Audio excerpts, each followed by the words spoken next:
Hello and welcome to the From the Spirit World podcast, a legendary Avatar, The Last Airbender, and the Legend of Korra podcast for overlyanimated.com. This is the FTSW Rewatch, the definitive Avatar fans rewatch from the biggest Avatar fans you know. We'll be reflecting on Avatar and Korra almost 20 years later after being huge fans of the shows when they originally aired. I am your host, Dylan, and today I'm joined by Delaney Hey y'all. and Ben. Hey everyone.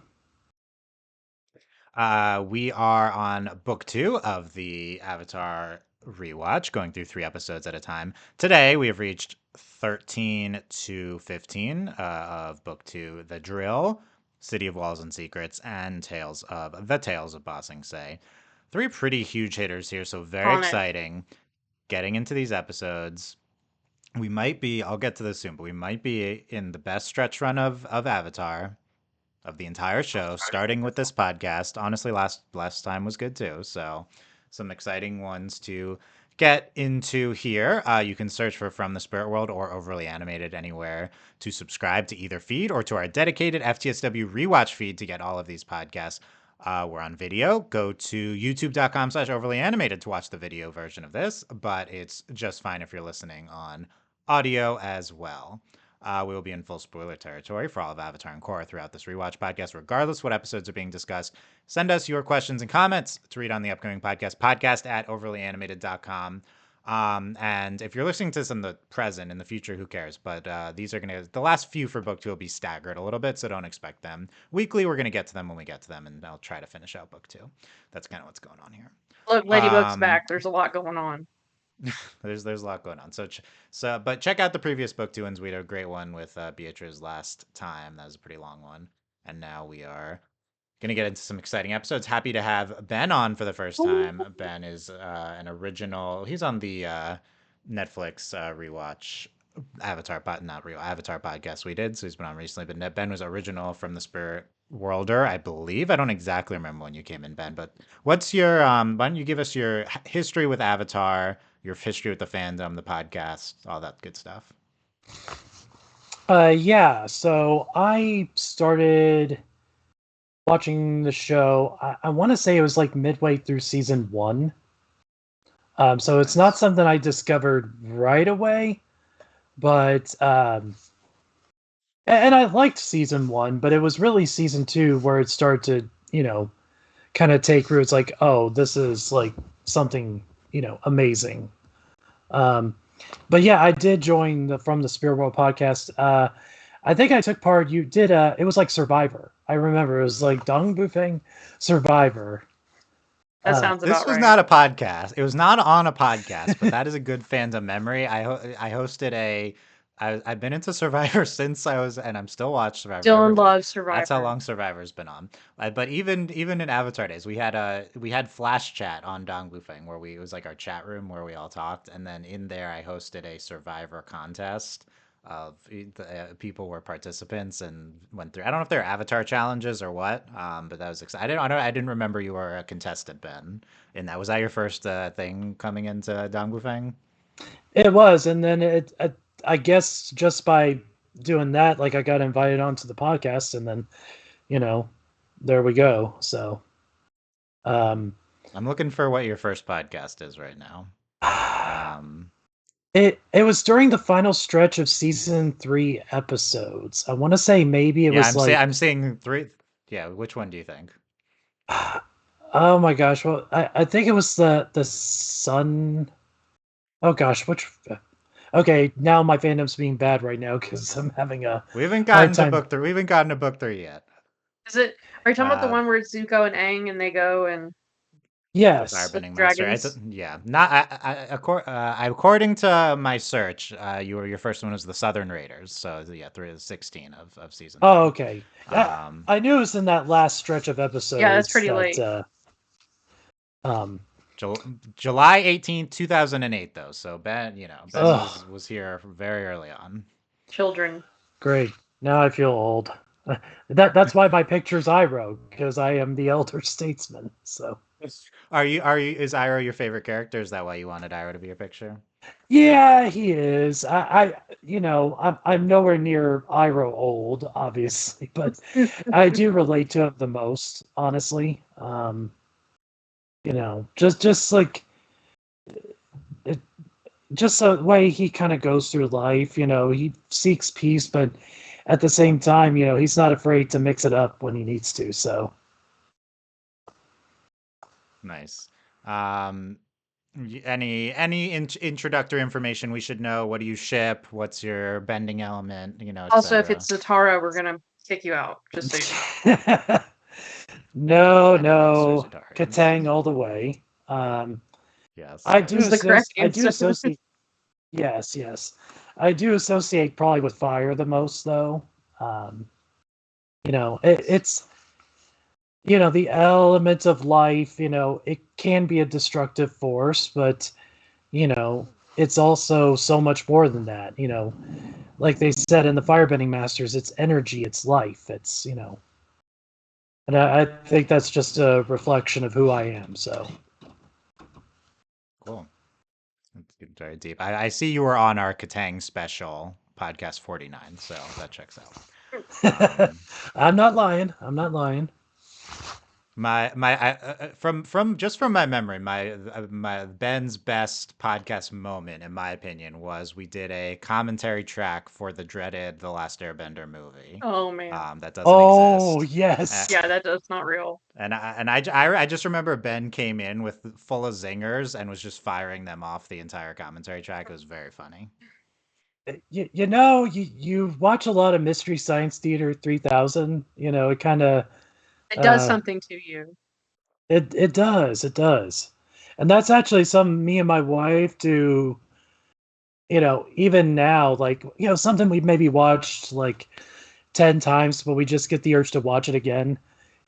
Instead of like being quiet and really serious about watching it, we'll kind of point out all the stuff we find funny, even if it's something we love. So. Nice. If you were to ever feel the need to revisit the M Night Avatar movie, I would recommend firing up our commentary track. It should be up there on the From the Spirit World feed. Okay, let's the good stuff from Ben. Okay, how about this question before we start getting into the episodes? Is Bossing Say the Bossing Say arc the peak run of Avatar? Peak Avatar top episodes. Delaney, what do you think? So it's really hard for me to say I'm really glad I'm doing this rewatch because book two is probably what I've watched the least, like from when I watched it originally. And then I remember book three a lot, and I really, really like book three. That's like my favorite part of the show. I mean, when you talk about like what's going on though, I think this probably is. We can check in on me also as we go because we're really in the beginning here. Like this is really where it starts. But it's really. I mean, it's kicking in. Like I mean, we in these three episodes, we get Judy. We begin we're starting to brainwash Jet. We meet Long Fang, and we're getting like that intro into like there is no war. Like we're not doing this. So it's really interesting, and we're also getting this other side of Toph too, because she knows what it's like to be in the city and like to this kind of like two-facedness. So we'll check. I mean, I Yeah. really like book three. Like I just love the beginning of book three where they're like kind of just like exploring the Fire Nation. So I don't First know. half book It's three is good. hard. Yeah. Okay. Yeah, good stuff. I think I like that you are a book three stan because I think that's an underrepresented opinion on From the Spirit I World, and definitely Avatar fans in and I think in general the love book fandom in three. general, people are like, "Oh, book three," and I'm like, "I love book three. It's my I think favorite." we'll talk about that when we get to book three. Original fandom, there's some of that attitude to book three. Just to preview the discussion, I think nowadays book three might be considered the best season by most people. So I think that'll be interesting if people weren't there originally. Why was book three slightly less beloved? That's a preview of when we get to book three and the rewatch. What do you think, Ben? Though, is Bossing Sayark your favorite part of Avatar? For me, like the series is the series kind of goes through like these peaks and valleys, And I don't want valleys to sound bad because I think I said it before a long time ago on one of our podcasts, but a lot of us kind of consider episode like the Great Divide to be like the worst or among the worst. But I would much rather watch the Great Divide than a lot of the junk on television today. Sure, So, sure. A lot of other shows, yeah. but Average but episode so worse when than I the Great say Divide. peaks and valleys, I just mean like the show kind of goes through these like some decent good episodes, and then there's like these 2, 3, 4 episode arcs where it's like whoa, and it goes big. And I feel like this is one of those. Is this, like the drill, and then you know, um, oh my gosh, I'm having a brain fart right I mean, now. this is a part where the City stars. of Cities of Walls Walls and and Secrets. Secrets, that stretch of episodes I think is one of the peaks of Avatar for me. So One of the peaks. Okay. I mean, we kind yeah, of start and we don't stop. Like it's like it's just like all this Right. stuff happens. it I that think in original. Go ahead. Go ahead. no. So I think Delaney makes a good point that once we get to Ba Sing Se in book 2, it really doesn't stop. You could say maybe, and I know we're not talking about it on this episode, but like Appa's Lost Days, maybe it teeters down just a little bit. But again, next episode, we just go right back up. So, this whole stretch in Ba Sing Se is definitely one of the peaks of Avatar. So, Yeah. I think that's a safe answer. I think original FTSW days, I considered Ba Sing Se to be peak Avatar. So that's kind of why I bring this up. Will that hold true? I think I got to finish the rewatch. So far, so good, but definitely like back in the day for me, this was it. This was the high point of the storytelling of Avatar. I will say I definitely like originally didn't like Appa's Lost Days as much as other episodes, and I was not as high on Tales of Ba Sing Se as other people. So those are like two back-to-back episodes within the Ba Sing Se arc. But certainly, at least at the very least, Tales has its high points. But I would just judging by these three, I mean, the drill, city, walls and secrets, a lot of good stuff. I would include the previous episode, Serpent's Pass, as well. Which, if you listen to last podcast, I really loved that one rewatching. So I'm hoping this will hold up. That being said, I will say I think a rewind from book one. I think I appreciated book one of Avatar even more than originally. So that it is interesting though, because also Ba Sing Se is the only time in I believe in all of Avatar we stay in one place for more than 3 episodes, Yeah, and this is not just 3 episodes. It's it's a whatever while. 7, whatever it is. So this is they really dig in, and City of Walls and Secrets and Into Tales is carrying a lot of that weight. So I think it'll be interesting to get into those. But let's talk about the 3 episodes here. I know we had a little bit of an awkward divide with Serpent's Pass and The Drill, but we're getting to The Drill here. Written by Mike and Brian, directed by Giancarlo Volpe. City of Walls and Secrets, written by Tim Hedrick, directed by Lauren McMullen. Tales of Ba Sing Se, written by a lot of people, many of whom were crew members that were not the writers, so they kind of got to like various production very people got to kind of write the shorts, directed by Ethan Spalding. Delaney, what was it like for you rewatching these 3 episodes? I really enjoyed them. So I sat down and I watched all three of them like back to back. Just me and my wife, just watching them. Really like the drill. The drill is one of those episodes that I remembered really well. When the sludge started, I was like, "Oh, I remember the sludge now!" Like, "Oh, we're gonna blow it up," and I remember like I'd forgotten about the. I guess he's the general or whatever, and he's like, "We don't need your help." Like, okay. Um, I really liked the drill. It's a good episode. Mm-hmm. And then Tanya's just always amused by Momo's antics.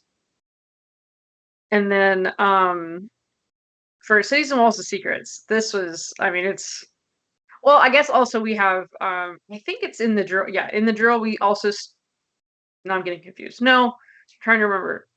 Because we have Tell me what it is. Tell me we what it have is. I'll tell The you. Jet and Zuko and Iroh Iroh warms up his tea Yeah, and both in the drill and into yeah. City of Walls and So Secrets. like Yeah. they're both happening, and he warms up his tea, and even I was like, Zuko's right, like you're dumb. Why did you do that? Like, oh my god, Iroh, like that was pretty stupid. And then And of course, like, and also I'm like, Jet. And my wife knows I don't like Jet, so she's just like laughing at me the whole time. And it's funny Are also. you since you don't like Jet, are you happy when Jet is brainwashed at the end No, of I feel bad taken for and him. So I did brainwashed? say that. Tanya was like, "That's what he gets," and I was like, "Okay, I feel bad for him, but like, what happens is worse." And she's like, "Really?" And I'm like, "Yes, you don't remember, but we're gonna watch, and it's pretty bad." And I'm like, "Yeah, he gets brainwashed. That sucks." If he would have like calmed down for 2 minutes, it would have been okay. We enjoyed his date. It's really true. If it was even a second Like of pause literally a would not have second of caused. like it would have been fine. And then Zuko's date, we loved that. And it was really funny. My wife was like, "What's his problem? Like, is it just because he's like Fire Nation?" I was like, "Yes, that's like the crux of his identity problem." And she's like, "Well, it's no big deal. They can still date." And I was like, "You're ridiculous." Like it was like she was like, "He's so dumb." My wife loves Iroh, so we're having a good time. And Tales of Bossing Say is always fun. I had forgotten about a couple of them, so I was like, "Oh right, this happens." I Mhm. think I remember I didn't really like the Katara and Toph one like originally as much because I'm like, ugh. But I like it's good. It's a good one. Like Katara and Toph, it's really cute, especially because they have such a like uh what's this? Their relationship can be contentious at times, so it's Yes. nice seeing them hang out and do like fun stuff. And it's really, and of course, Toph's blind and she's like, "I don't care what I look like." It's like, "But you do, because like you obviously don't want people to be like make fun of you and stuff." So it was really sweet. And also Toph, like just zingers with the blind jokes, all 3 episodes. Like it's constant. Like Yes. they're great. Yeah, there's Love some good Toph. top lines for sure. So I enjoyed all of these episodes. Had a good time. It's like Nice. I didn't have any problems watching all 3 of them. Like, sometimes I'm like, "Oh, I don't want to watch," but no, watching Avatar is not a chore. And like we said, these Um all go together. Like we're just like bam, bam, bam, bam, bam. All this stuff's happening. yeah. No, the other part of the Bossing Sark, a ton of serialization episodes moving. Serpent's Pass up to even, Tales of Bossing Say it's totally separate things, but it's all of them are following up Yeah, right it's from all City in of Walls and Boston Say. Secrets. Like this is like all of this stuff's happening. Yeah. Definitely probably, I mean we'll see in book 3, but maybe the most heavily serialized part of Avatar too. So that's super cool. Good stuff, Delaney. Ben, what about you? What was it like for you rewatching these 3 episodes? Also, I didn't ask you how often do you revisit Avatar? Was it your first time watching these in a while, or have you seen them recently? I think I did my last rewatch 2 years ago, prior to now. Um, Okay. it's sort of one of those things I revisit like once a year, once every two, something like that. I'm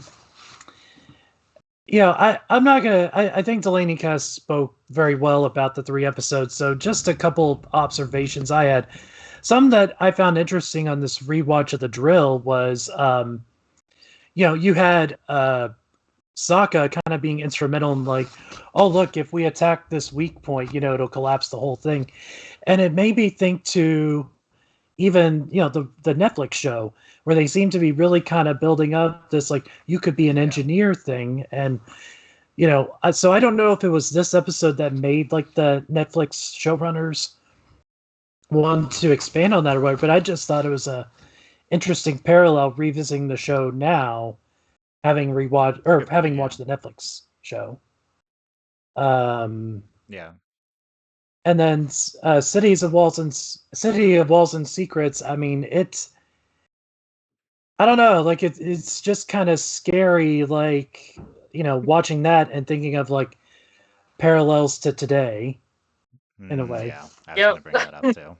Yep. I'm Yep. sorry, I didn't mean to. Everything Uh, sucks. Yep. You're right. No, I want to talk about it more for sure. It if you sucks. want, I'll let you take it on. And then, with Tales of Bossing Say, I still like, I like some of the stories better than others, but I do think overall it was, even the stories that maybe I'm not as fond of, it was good character development. Um, Mm. Maybe not so much for Aang's. I think Aang's was, and maybe even Sokka's were just kind of silly. I don't Yeah. really think they got too much development, but I obviously love Iroh's story the most. Um, uh, and I think the one with Qatar and Toph was very sweet. Obviously, Zuko's date, was nice to see him have a bit of normalcy. And I mean, I guess there wasn't character development with Momo's story, but we had plot development. So, Yeah. Momo can have character development, I think. well, okay, yeah, Momo can have character development. well, he can, yeah, but I guess I was He just was sharing. He was sharing with Appa in the dream. He wasn't just eating all of the food. Yeah. All right, there we go. Character development. He's learned to share. And Momo becomes friends with like pumas too, right? Yes. Like, Yeah, so that's I think fair. that- That's My fair. wife was stressed for Momo. Like she was like, "No." Ben, are you someone who would have said that Tales of Ba Sing Se is one of the best episodes of Avatar, or are you more tepid on it because of the kind of disparity between the different ones? I'm trying to remember to when I ranked these episodes a long time ago. I think for me, it I still probably holds. made everyone rank them. Yeah. You did. I think it falls somewhere in the middle for me. Ultimately, it's not one of my like top 10, 15, but it's nowhere near the bottom either. There's really only like one, maybe two episodes of Avatar that I would, put at the quote bottom, and a lot of them just kind of fall in like they're good episodes. So Yeah, for sure. So far in my rewatch, I'm re-ranking the episodes. I have two at the bottom: King of Omashu and The Great Divide. We will see if Appa's Lost Days joins them shortly. No. We'll see. I was such a Appa's Lost Days hater. I assume I'm gonna like it more this time, but we'll find out. It's hard to say. But yeah, I brought up the reason I asked that is because we referenced this already on this season. But Tales of Ba Sing Se frequently cited nowadays as one of the best episodes of Avatar. If you would have told that to us, particularly me, when we were podcasting on the show originally, I would have been so outraged because, like, how do you rank this as one of the best episodes of Avatar when half of the tales are like fine? They're fine. Like they're not. It's not. They're decent, nice little character moments, but so like love the Iroh tale all you want, and it certainly is incredible. Maybe the Zuko and Toph and Katara ones are pretty good too, but it's not cracking the top 25. I mean, come on. So that I think I still feel that way rewatching Tales. So, well, what does current Dylan think? I still feel that way rewatching Tales of Ba Sing Se, but I'm not as I don't feel the need to hate on it as much. I guess. Um, I remember hating the Aang tale. I think it's fine. I think it's fine. The Sokka one is maybe the most inconsequential, but it's whatever. It's Sokka. So we'll get more into them, but yeah, I mean the Iroh stuff is still great. I find a lot of value in both the Zuko and Toph and Katara ones as well. But I'm still not incredibly high on Tales of Ba Sing Se. Be outraged as you will for people listening. I'm sure some people are I because don't like. people. For me, it's not like I think it's like incredible. I do think it's an extremely iconic episode, and it has some of the Yeah, most yeah. iconic scenes in the show in it. And then I Well, think the Iroh at the end, right, which like by the way is not the end of the episode, is very funnily the second yeah, tale. it's the second tale. Like What else is iconic from it to you? so I think I mean in some ways like I think Appa to me, I really feel like Appa's lost days and like losing Appa is like it's very important in the show, and I do think it's kind of iconic because Appa is so iconic in the show, and then Momo's tale kind of leans into that. Like we're pulling into. I do think also I think kind of the Toph and Katara is pretty iconic because, and also because talk Sokka doing the haikus is like if we're talking about people who think about Avatar, we're thinking about like I that's what I Look, mean by iconic is I'm like gonna stop you right there at calling the Sokka haikus iconic. they are The like rest, maybe. it's very emblematic of the humor in the show. I will say Sokka, I'm gonna rock you. I do think that is a maybe top 100 It is- Avatar quoted line. So okay, That's what I I mean. hear Like you. we're talking like these are like what's emblematic of like I mean you can really kind of boil the whole showdown into these shorts. Now, do I think it's like the best episode of Abbott? No, and I don't necessarily Okay, think it's in the I think it's a good, better, more iconic than it is like yes. high quality. That's what I Okay, mean. I Yeah, agree. I also think if we compare this kind of episode to like if we were to compare this episode to like the history of episodes that are like this, I do think this is probably one of the best ones. Like in all of TV, like live action included. A Yeah, these vignettes type vignettes. Like I episode. think It's a Avatar. very good vignettes I think episode. it's I really agree. good, especially if we compare it to like the one in Korra. It's like, which was It, Right. The one in Korra has to be was forced to be a clip show, so I think it's Source. much Yeah, much more constrained than which is this different. Like episode. this But is, they like did this on purpose, and you like wanted like yes. so. But I will that's say it was. I was thinking that they did this on purpose. It's quite a choice that they made to go into Bossing, say pause, do a interesting vignettes episode, then do an interest, then right after do an animal POV, a yeah. 22 minute episode, back to back in the middle of one of the I high points of your show. I think part of it is because almost like because there are certain things that have to happen in Bossing Say, but like we couldn't leave yet. So I think they I had agree. to It's do it to probably timing. balance it. Yeah. I think they might have Well, spaced it if they could, but it was kind of story timing. Yeah. and another thing is after these two episodes, like basically, from that point to the end of season two, they slam their foot on the gas pedal and Yeah. don't You're stop. off and running for Um, sure. Yeah. you know, and one thing I'll say for Tales of Bossing Say, as far as like I think how people may call it iconic or put up there as one of the best. To me, it's sort of the same thing, and it's funny because in our like little Discord chat we were talking about this, you know, comparing to Star Wars, Rogue One as a film. You know, if you ask people about Rogue One, they say like the first two thirds, it's like it's okay, fine. But then you get to the last third, and it's like, oh my gosh, like, you know, it's so amazing. It's among the best, and I think that's maybe a comparison to Tales of Bossing. Say that some of the stories are all right, but the really strong ones like Iroh, like Zuko, um, and yeah, I'll throw Momo in there too. Like they're like when they're good, they're really good, among the best from book two. So Nice. Yeah, we'll come back to the specific tales. I actually agree with that Rogue One comparison. That's kind of how I felt about Rogue One. Like amazing ending. I wasn't as high on the rest of it. I will say Mel, if you listen to our pitch meeting podcast, Mel was super high on Rogue One. So people have varying opinions, but I like that, Ben. That kind of speaks to my feelings for maybe both of those things. The drill. I was not a super big The Drill person originally, so I was interested to rewatch The Drill. I think I am unfortunately do not have a very interesting different opinion here because I basically am still not a big The Drill person. It's a very good episode. I think I'd probably put it in the very good tier, mostly on the back of the third act, which has an iconic action scene between Aang and Azula.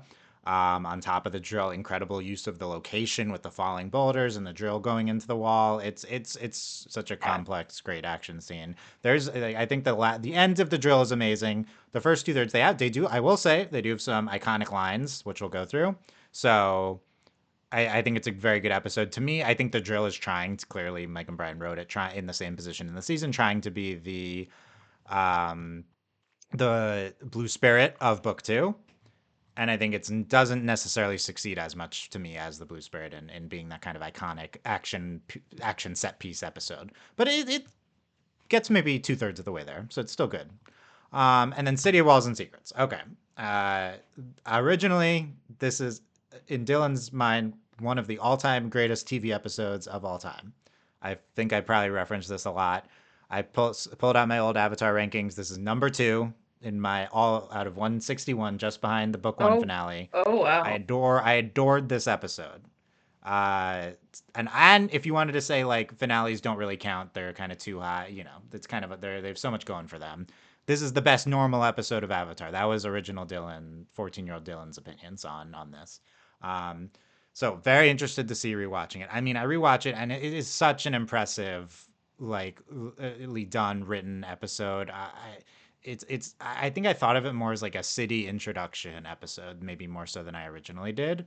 Um, just the presentation of the city showing uh the how grand and all the various aspects flaws, but then the like gradual escalation to this under the dark underbelly of the city in the incredibly iconic climax at the end of right at the end of the episode. It seamlessly interweaves the A and the B plots with the jet stuff into them. There's no Warren Bossing say ending with the brainwashing, cutting to Long Fen talking to them. In my mind, that is just like peak television. Like that. If I had to maybe say one moment in all of Avatar and all of television, that's peak. Do the kids these days say Kino, whatever? Like this is the No. peak of all of of all of storytelling in television, I would have said is the end of this, as the end of City of Walls and Secrets. I don't know. I think other people don't feel quite as strong about this, but if you listen to the podcast back in the day, this will probably ring a bell. So what was it rewatching? I mean, it's great. I feel like if I were, this could, we could spend most of the podcast on this, and maybe we will. We is I feel like the brainwashing stuff, the silencing the masses, keep talk of conflict away to maintain the peace. I think that stuff hit harder when we were younger. That did not hit as hard to me conceptually, politically, thematically. I think it is presented. It's still kind of presented in such an incredible way, but like Ben mentioned, I think it feels light, a little light, or just the same as a lot of current events now. Yeah, So it's hard to be like, whoa, when you're like living that reality. So like as like sheltered teenagers, right, sheltered privileged teenagers in a very stable America, seeing the end of City of Walls and Secrets is like mind blowing. right. Like brainwashing, silent, like political, like all that. And like It's having I like a cannot tell puppet you king, like a puppet can't. I cannot tell you how hard all of that stuff hit. I just don't think it has the same impact now. Not that our country is in the or any country is in the exact same situation. It's just like there are similarly horrific structural things happening yeah, that make this not as impactful. Is right. generally how I feel, and it's not really the episode's fault. But I guess I will say, having seen a lot of like 10x more media now than I did maybe 100x then when I saw this episode originally, there is a lot of other stuff that tackles like brainwashing, propaganda. It's not so radical what's in this episode. I think it was just radical for a kids show for us at the time, and it is, and regardless, it's presented incredibly well. And it's kind of also this counter to like most of the propaganda we deal with in Avatar is the Fire Nation, but in this case, we're dealing with these are supposed to be the good Yeah. guys, and they're like, this is what they're doing. And I do want to add that talking about how incredible this episode is, you also have to remember this is also a character introduction. This episode does a lot of heavy lifting. Like in addition Oh to yeah. all of these things it reveals, and introduces Long Feng, who then becomes like this kind of mini villain for like the stretch Mhm. of episodes. So it's really incredible what this episode does, like what it establishes. Um, I mean, we get like Long Feng, like it's like it's incredible. Like in these like 5 minutes we spend with him, this we get all of this. It accomplishes so much. I think it's similar in my mind to the waterbending master in the city intro, and I think maybe this episode even accomplishes more than that. Two iconic episodes. In short, I want to talk more about the impact of the ending and stuff, but in short, I still think it's one of the best episodes of the show.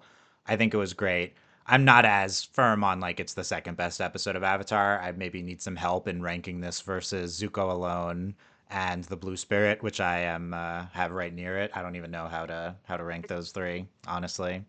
All three played very well on rewatch, so I don't know, but it was still fantastic. This was like circled on my calendar with Avatar rewatch, getting to City of Walls and Secrets, and I do think it delivered. That being said, interesting how it plays today for sure. I mean, like when me and my wife Shannon watched, this episode, we got to the end with Long Feng, and we just both looked at each other, and we're like, "Yep, that it's a little different today." And because I actually, we were talking before we started recording, but I really love the Owl House, and recently rewatched it, and I'm watching Bellos, and I'm like, you know, Suspicious. it just it's so weird how this is all feeling very like for fantasy, animated shows, how some of this stuff just really is hitting, close to home right now. So it's And I will it's say, I think it's yeah, it's a that's a good point comparing it to other shows. I think just fantasy storytelling in general, this is a frequent type of thing to do, having like a heavily propagandized, hiding information. I will say the literal brainwashing is maybe a little unique to Avatar. I Like would and say. that's Yes. still kind of shocking with the lamp. Like there's nothing like that really, I feel like in Avatar. Maybe like bloodbending is similarly shocking, but Yeah, I would say um bloodbending. It's the only thing that so comes close. so I feel like I never thought it to compare those two before, but they do kind of stand out. But like, so I think the actual like they're literally brainwashing people. It's very on the nose for what could be a metaphor. But the rest of it, I think, is a common fantasy element. So I do think like the more things you watch, the less radical this, even ignoring current political realities in anywhere in the world. I do think the types of things that Wild and Secrets gets into are less radical the more stuff you watch because this is a frequent plot point in a lot of fantasy stuff in a lot of shows and movies in general and books. That being said, you always have to remember Avatar is a big like tentpole forebearer show now. Looking back 20 years later, many things nowadays in the past 10 years were heavily influenced by Avatar. So to say Owl House, any other animated shows did this too. A lot of them very, very likely influenced by Avatar. You know, our space at Overly Animated, the animated show space at the very least, we know that a ton of people working on these shows nowadays grew up like us watching Avatar, and now they're the ones making the shows. So it's not surprising to see narrative elements, character elements more frequently used that came from Avatar. But we shouldn't, obviously punish Avatar for being very influential in that regard. Which, on that note, I might need some show recommendations from you all because I could use a few new things to Don't watch. worry. Perfect. Let's do that at then. Let's give some I'll give some animated show recs. recommendations to people who are not like normal overly animated listeners. Let me write that down on that line. I did want to point out too is that we're talking about maybe not necessarily radical, but something that did strike me that was I was like, oh wow, they just came out and said it. Katara's like, why are all the poor people here? Like that was Yeah. like I was like, wow, you just came out and said it. And I mean, I obviously we end up not doing anything about it, but and also when we revisit Ba Sing Se in like 80 years, it's the same. But do they, do they go back to Ba Sing Se and Korra? I don't yes, that's what I'm remember. telling you. Yes. When do they go? I don't. In book More 3, Dylan. Book 3. What? Oh, the Queen. Okay. I was like, what In are you my mind, talking that's about? not bossing. Are we there briefly? Is it just like one episode we're there or two It's maybe episodes? 1 or 2 because we see like their family, like Bolin and Mako's family. I don't know why the Queen, I won't spoil what happens to the Queen. I I'm don't like, know how why did in my you mind forget that the wasn't in queen? Bossing The like Say. most Yeah. important thing that happened. Yeah, the I Earth don't Queen. She lives in Ba I Sing guess I Se, just Dylan. didn't I guess that makes sense. Yeah, good thing Allie's not here No, I to know. remember, and Dylan's Allie's screaming and like doesn't know why. And then like remember Bolin's grandma has like this picture of the queen, and she's like, "We love the queen." Like, I remember that now. I okay, wouldn't I have was like, remembered "You that remember this?" unless you mentioned no, I wouldn't have unless you told me. But Yeah, it's okay. okay, so there's a lot that I need to You know, remember when but we get to I mean, Korra. I will say that's a very big deal, especially like it's interesting because like kind of like it's funny too when you think about like Qatar and Sokka, like arguably, or like they're from like probably like one of the poorest areas in the world, this like decimated South Pole, but they are also like royalty technically in their like society. But then like it's funny, like it's kind of funny this like weird juxtaposition, and then like and also 4 of them are also poor, like they never have any money, like no money. But to be fair, they're like getting help all the time because the Avatar, and then also Toph just whips out this like Beifong card and is like, excuse me," Yeah, it's like all the time. always good when she does that. Um, I agree. I agree. That was a part that really stood out to I me. was like, Katara says okay, all those poor people blocked off in one part of the city. Aang says it was it's so different from how the monks taught me to live. I loved right, that too. yeah. Um, it's a good point that you make, Delaney, that the show doesn't really follow up super hard Pointing on it this. out is like, okay, that's good. We don't do anything else. Like, I You could argue that the entire Iroh Zuko plotline of Ba Sing Se is them getting into the lives of the it lower is. ring. Right. It is. So And then I mean, and it's also, I mean, Avatar is a show about refugees. I mean, everywhere we go, we are helping people. We the are talking refugee about, stuff, yeah, it was incredible. The refugee stuff, we specifically talked about it in Serpent's Pass. yeah. So And then amazing, the like messaging. I don't like for me, I really understand, it's incredible how we go from like these refugees and because the Fire Nation had colonized the Earth Kingdom, but then like also these are families that grew up in these places. Like this has been going on for 100 years, and then how this becomes Republic City is a really compelling story that unfortunately I don't think Korra delivers on. And maybe we can explore a little bit more about it in Yeah, because that'd be interesting to get into. to be in Avatar right now and to see an interaction between Jet and Zuko and like the animosity there and like this like the culture, the society that we live in, and then in 80 in like it's like 60 years. In 60 years, we have Bolin and Mako.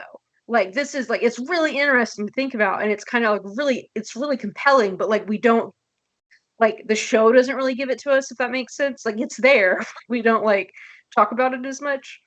It's very surface level, and it's interesting. Like Yeah. there is some really like juicy stuff we could do. Like Yeah, you could argue Avatar is maybe more successful in that sort of thing because it maybe slows down a little, a little bit yeah. for some of it. Well, of course, that was also a product of Korra is a very different show and format. Like Korra was very Yeah, like we had shorter seasons. Like that, the focus for Korra was very different than what. seasonal storytelling. Yeah, very Yeah. different.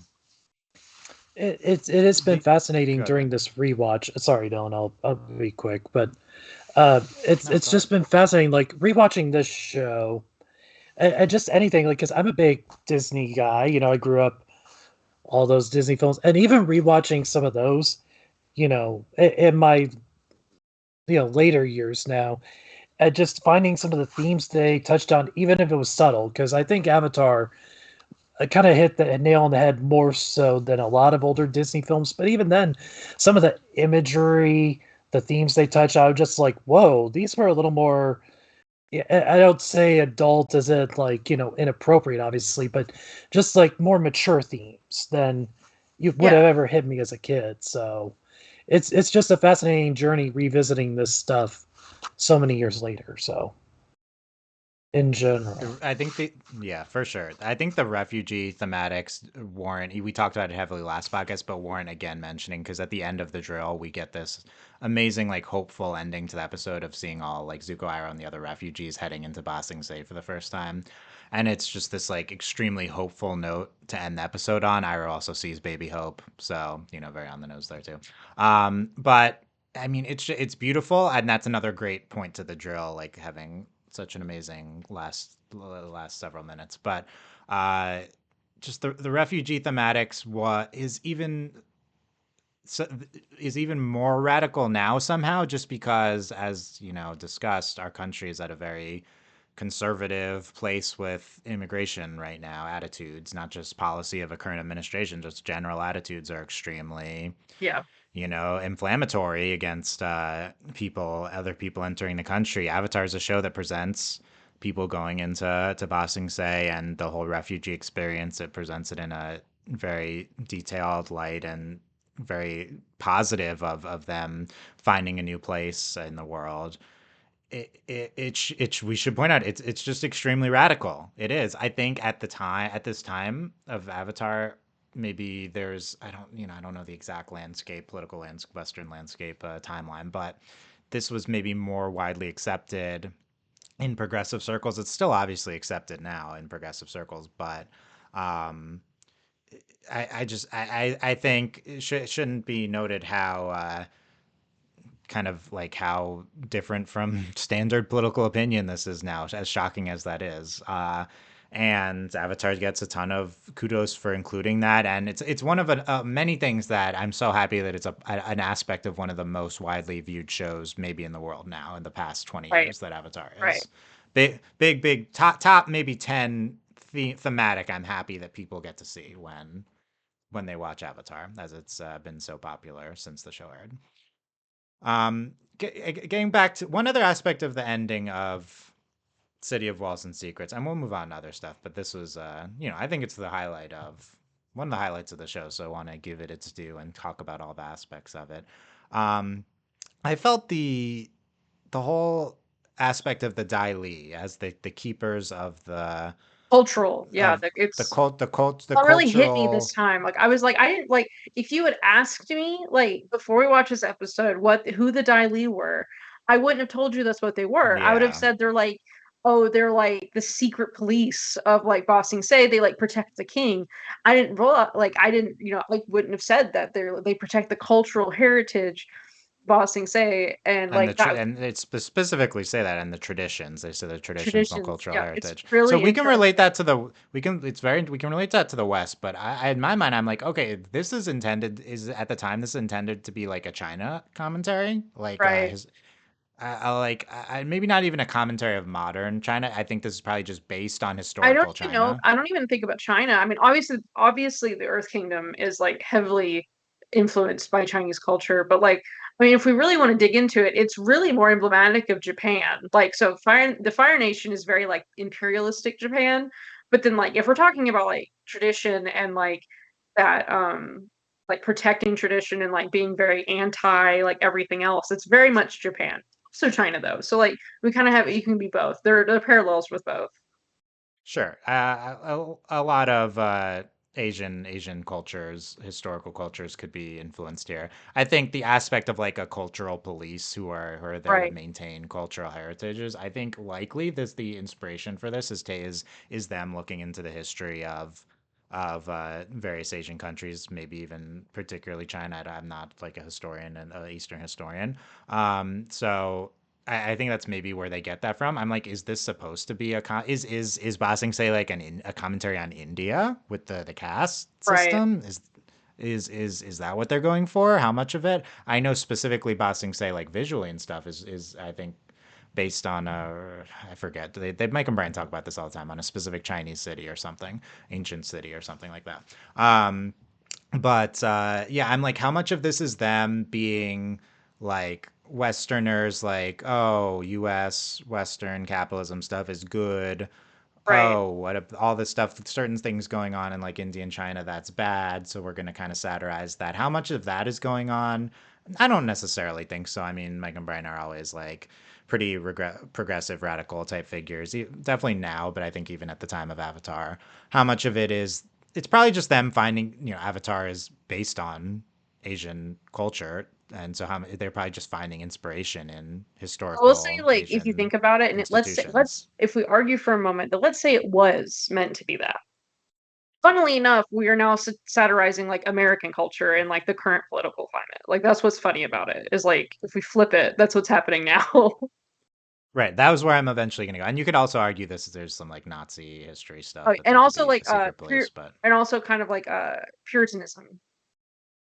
that's true too. Yeah, but now, Delaney, you ended up where I was gonna end up. So, Yeah. but now, interestingly, I feel like you can apply this to now. Not that there's like a secret police, but the concept of, although who knows if people listening to this 2 years from now, who knows?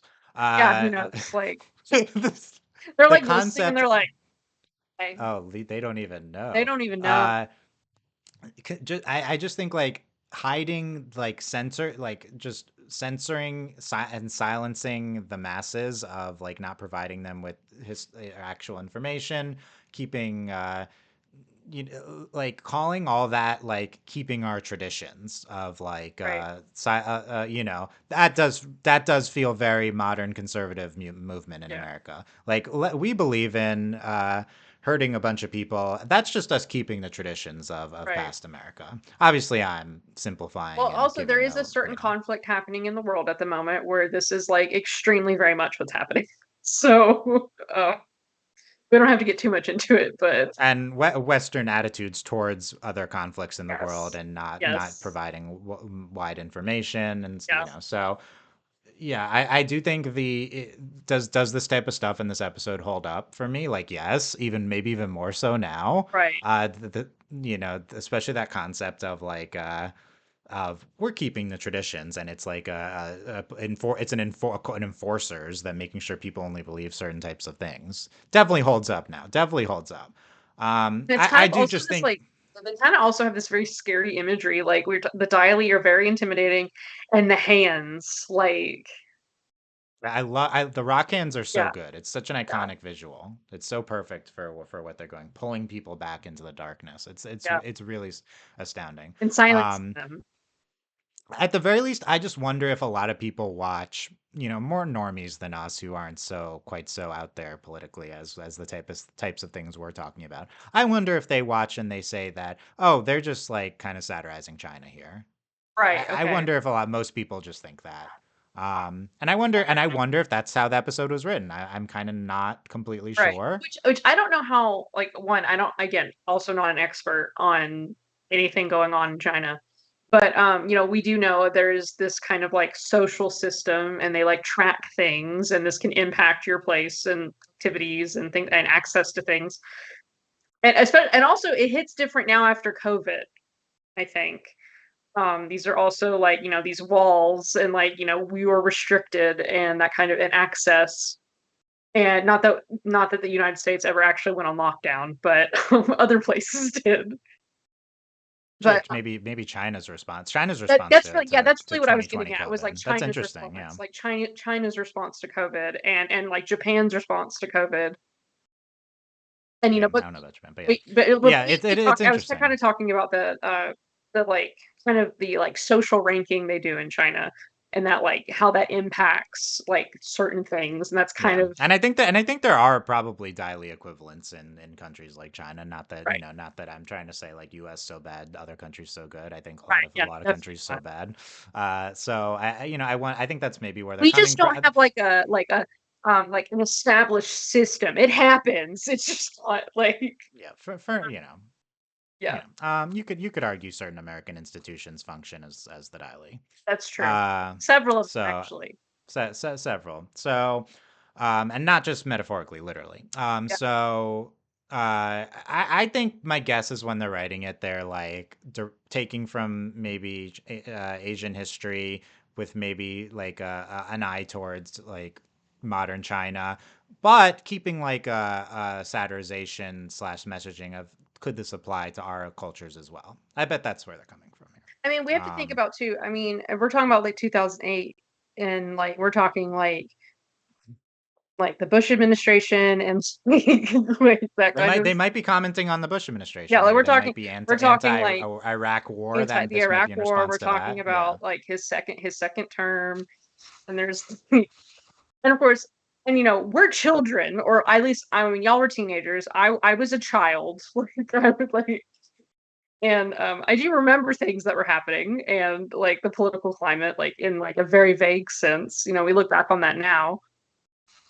So I think there's a lot of things that we could be like pulling at. Yeah. Interesting.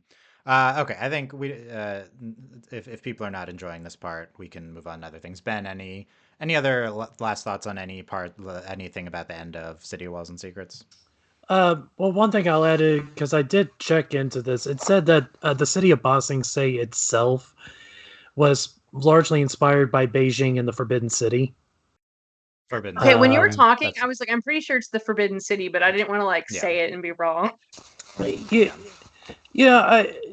I do. I think what you were saying, was probably a fair point. Like, I don't think they were drawing on one particular, thing, like one particular country, but just a general sense of, Asian history.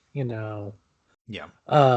Or just this Which like very it held is. kind of this like militarized secret police, like It could monitored. apply to a lot of places. Yeah, Yeah. a lot of Yeah, places. but it is very I mean, because this episode aired in 2006, and here we are in 2025, and it is scary how Yeah.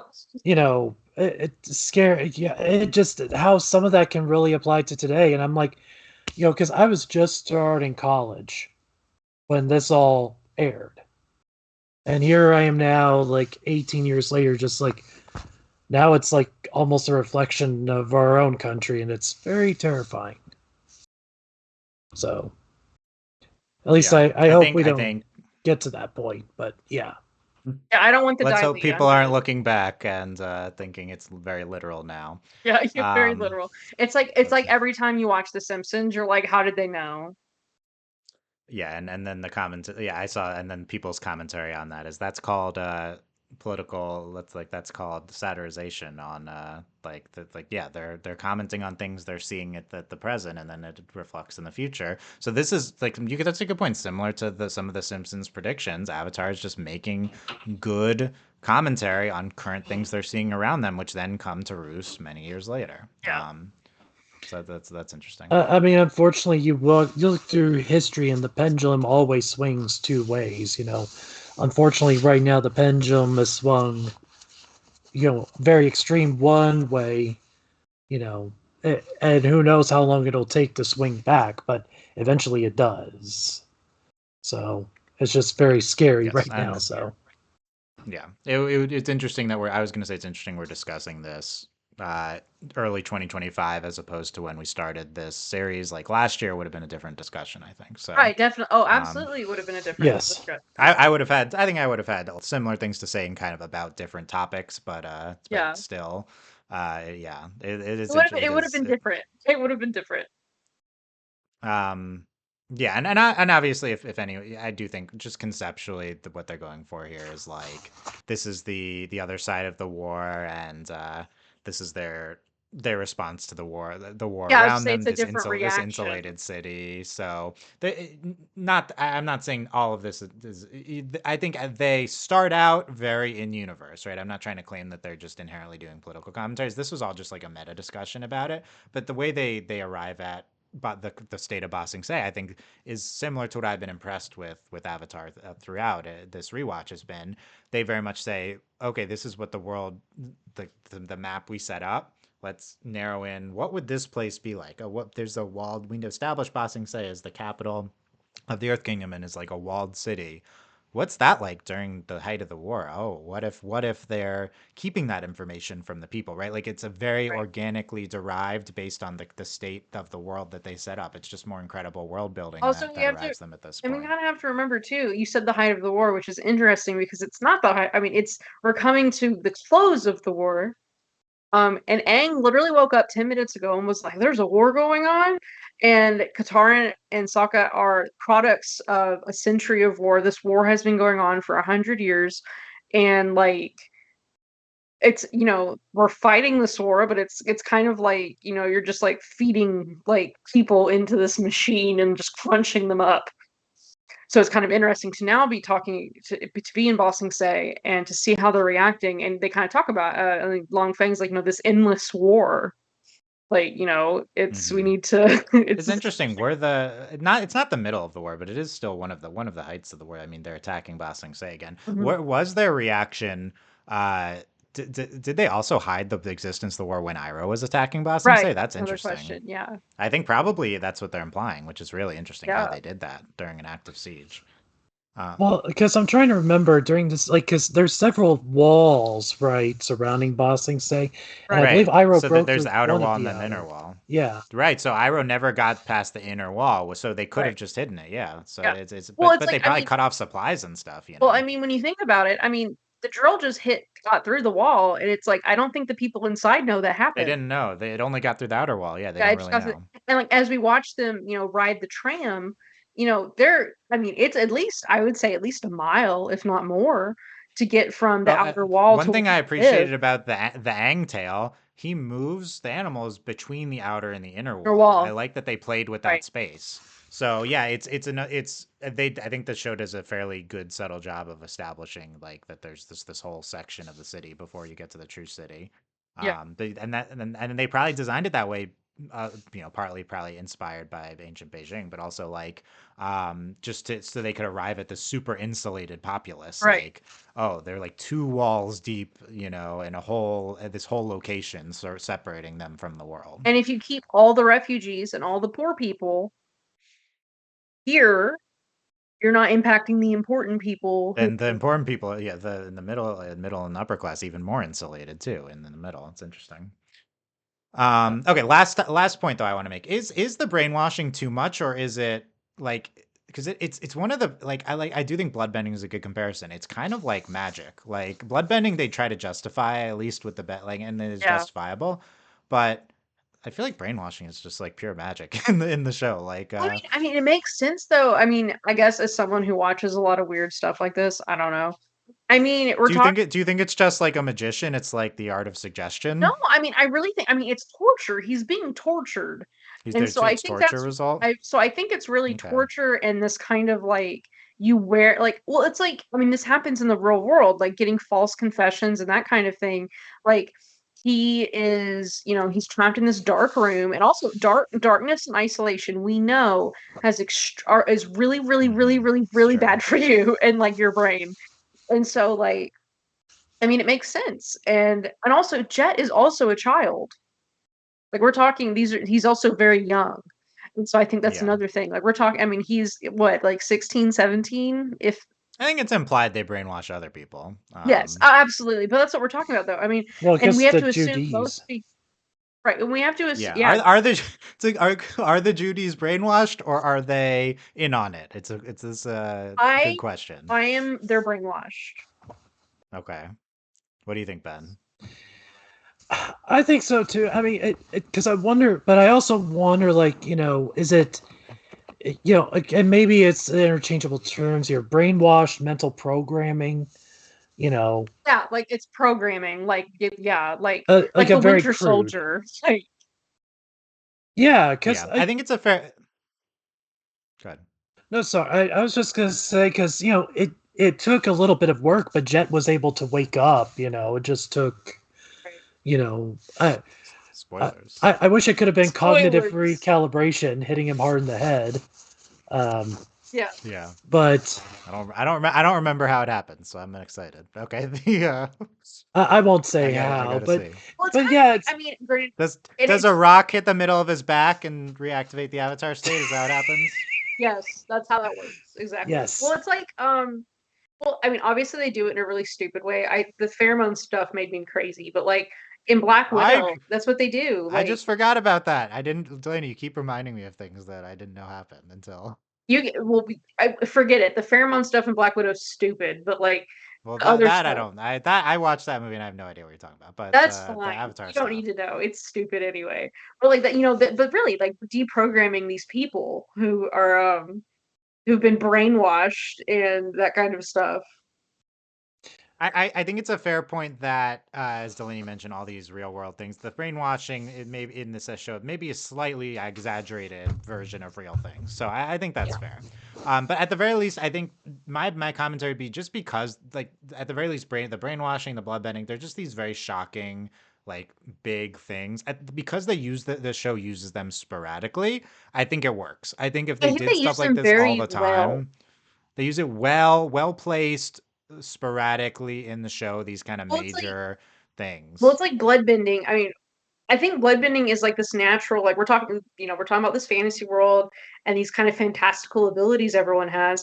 It's kind of like like there's a limit. Like so we could take it to absurdity, but we take it bloodbending. It's believable. Bloodbending, metal bending, lava bending, like we get there eventually. And it's which was also really funny. My wife was like, I can't wait for her to metal bend the drill. And I was like, it doesn't happen yet. She doesn't know how to metal bend yet. Calm down. Like we're She not there should yet, though. Tanya. We're not there. They Calm down. Aang says, "I wish I could metal bend in a Yes, drill." I So was that's also a like, he nice said it. setup. Look, he said metal bend. He said the thing. I was like, wow. I personally I think bloodbending, brainwashing. I think these are kind of breaking the rules of the show, and so that's why I'm glad they do them sporadically. I think lightning bending is probably enough. Honestly, you could argue. I think metal bending also they break the rules of the show. That's why they have to like seed it throughout. Like Right. we were gonna put it in the drill. We put it in these previous episodes. Like they kind of know that they're going against what they said in book one, so they really have to set it up. But yeah, I think in general, Avatar is pretty good at establishing the boundaries and then only breaking them in a way that makes sense and that works Yes, for the yes, audience. definitely. And I think they have to. Like I think it's like it's just like how the show naturally progresses. And also, I mean, we're talking about a show that what kind of just goes from this concept to we have this full-blown world, and we're talking now we have like there's two series. There's more, like we have really come from like It's a lot more lore to there's track a now for lot. sure. There's a lot. Yeah. I mean, at least when it comes to things like blood bending and metal bending, I think they did a good enough job kind of like explaining them. Like metal bending, it is about understanding, like, the structure of the metal, how it's like the composite or something. I don't Yeah, know what it is. they try to explain it a lot. Yeah. Which, and they Yeah. do, and I mean, and they have limits still. Like, you can't bend like titanium or platinum or whatever it is in Korra. I don't remember what it is, but you can't like bend like Because those are like pure very metal. pure. Yeah. Dylan's like, I have no idea what you're talking I don't about. know. I don't know what you're It's talking okay, about. Dylan. We'll talk about pro bending and you'll be okay. Oh, now I'm Dylan knows excited. Now I'm everything about pro interested. bending. Yeah, now Dylan's like, whoa. Oh yeah, You yeah, have the the Quidditch of midfielder, Avatar. you Let's have go. Oh yeah. So much better than Quidditch. Come on. Absolutely. That's correct. We love Anything's pro better than bending. Quidditch. Well, pro bending doesn't have stupid rules that like Yeah. defeat the Okay. purpose. Anyway. Yeah. Okay. We can move on to other stuff. I was gonna keep talking about the metal bending. We'll more on metal bending to We'll come. get there. So I think we'll get a there. lot of good stuff in let me go through the other parts I had highlighted for City and Walls and Secrets, then we'll get to that episodes. Toph in the beginning, Toph says, Sag, you've been hitting the cactus juice again. Great. I was like, did they know? They knew cactus juice was so I also iconic, want but to I know guess when we're doing the drill, they go underground, and Sokka's like, "Oh my god, it's dark down here. I can't see anything." And Toph's like, "What a nightmare!" Yes, we get that iconic line. It's so dark down here, I can't see a thing. Oh no, what a What a nightmare nightmare! from Toph. So good. Definitely iconic Toph blind joke. We've been tracking how And the when show she's like, "I'm handles it. not getting up there," she's like, "I'm not getting in the drill." Bye. That's a Toph self blind joke, and that's consistently they're showing Toph not wanting to go places where she can't see. I think that's nice too. That's been very consistent the past two episodes. More City of Wells and Secret stuff.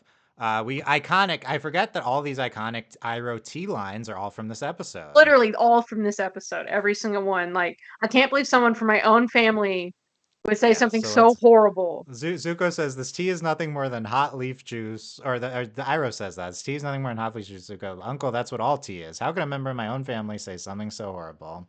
So sick of tea. That's like being sick of breathing. We get that too. Like, it's just all right now. These are all the Iroh lines. There, here you go. That's good, great stuff. Ben, what's your favorite? Are your favorite Iroh moments from these episodes, or ones we haven't seen, or what?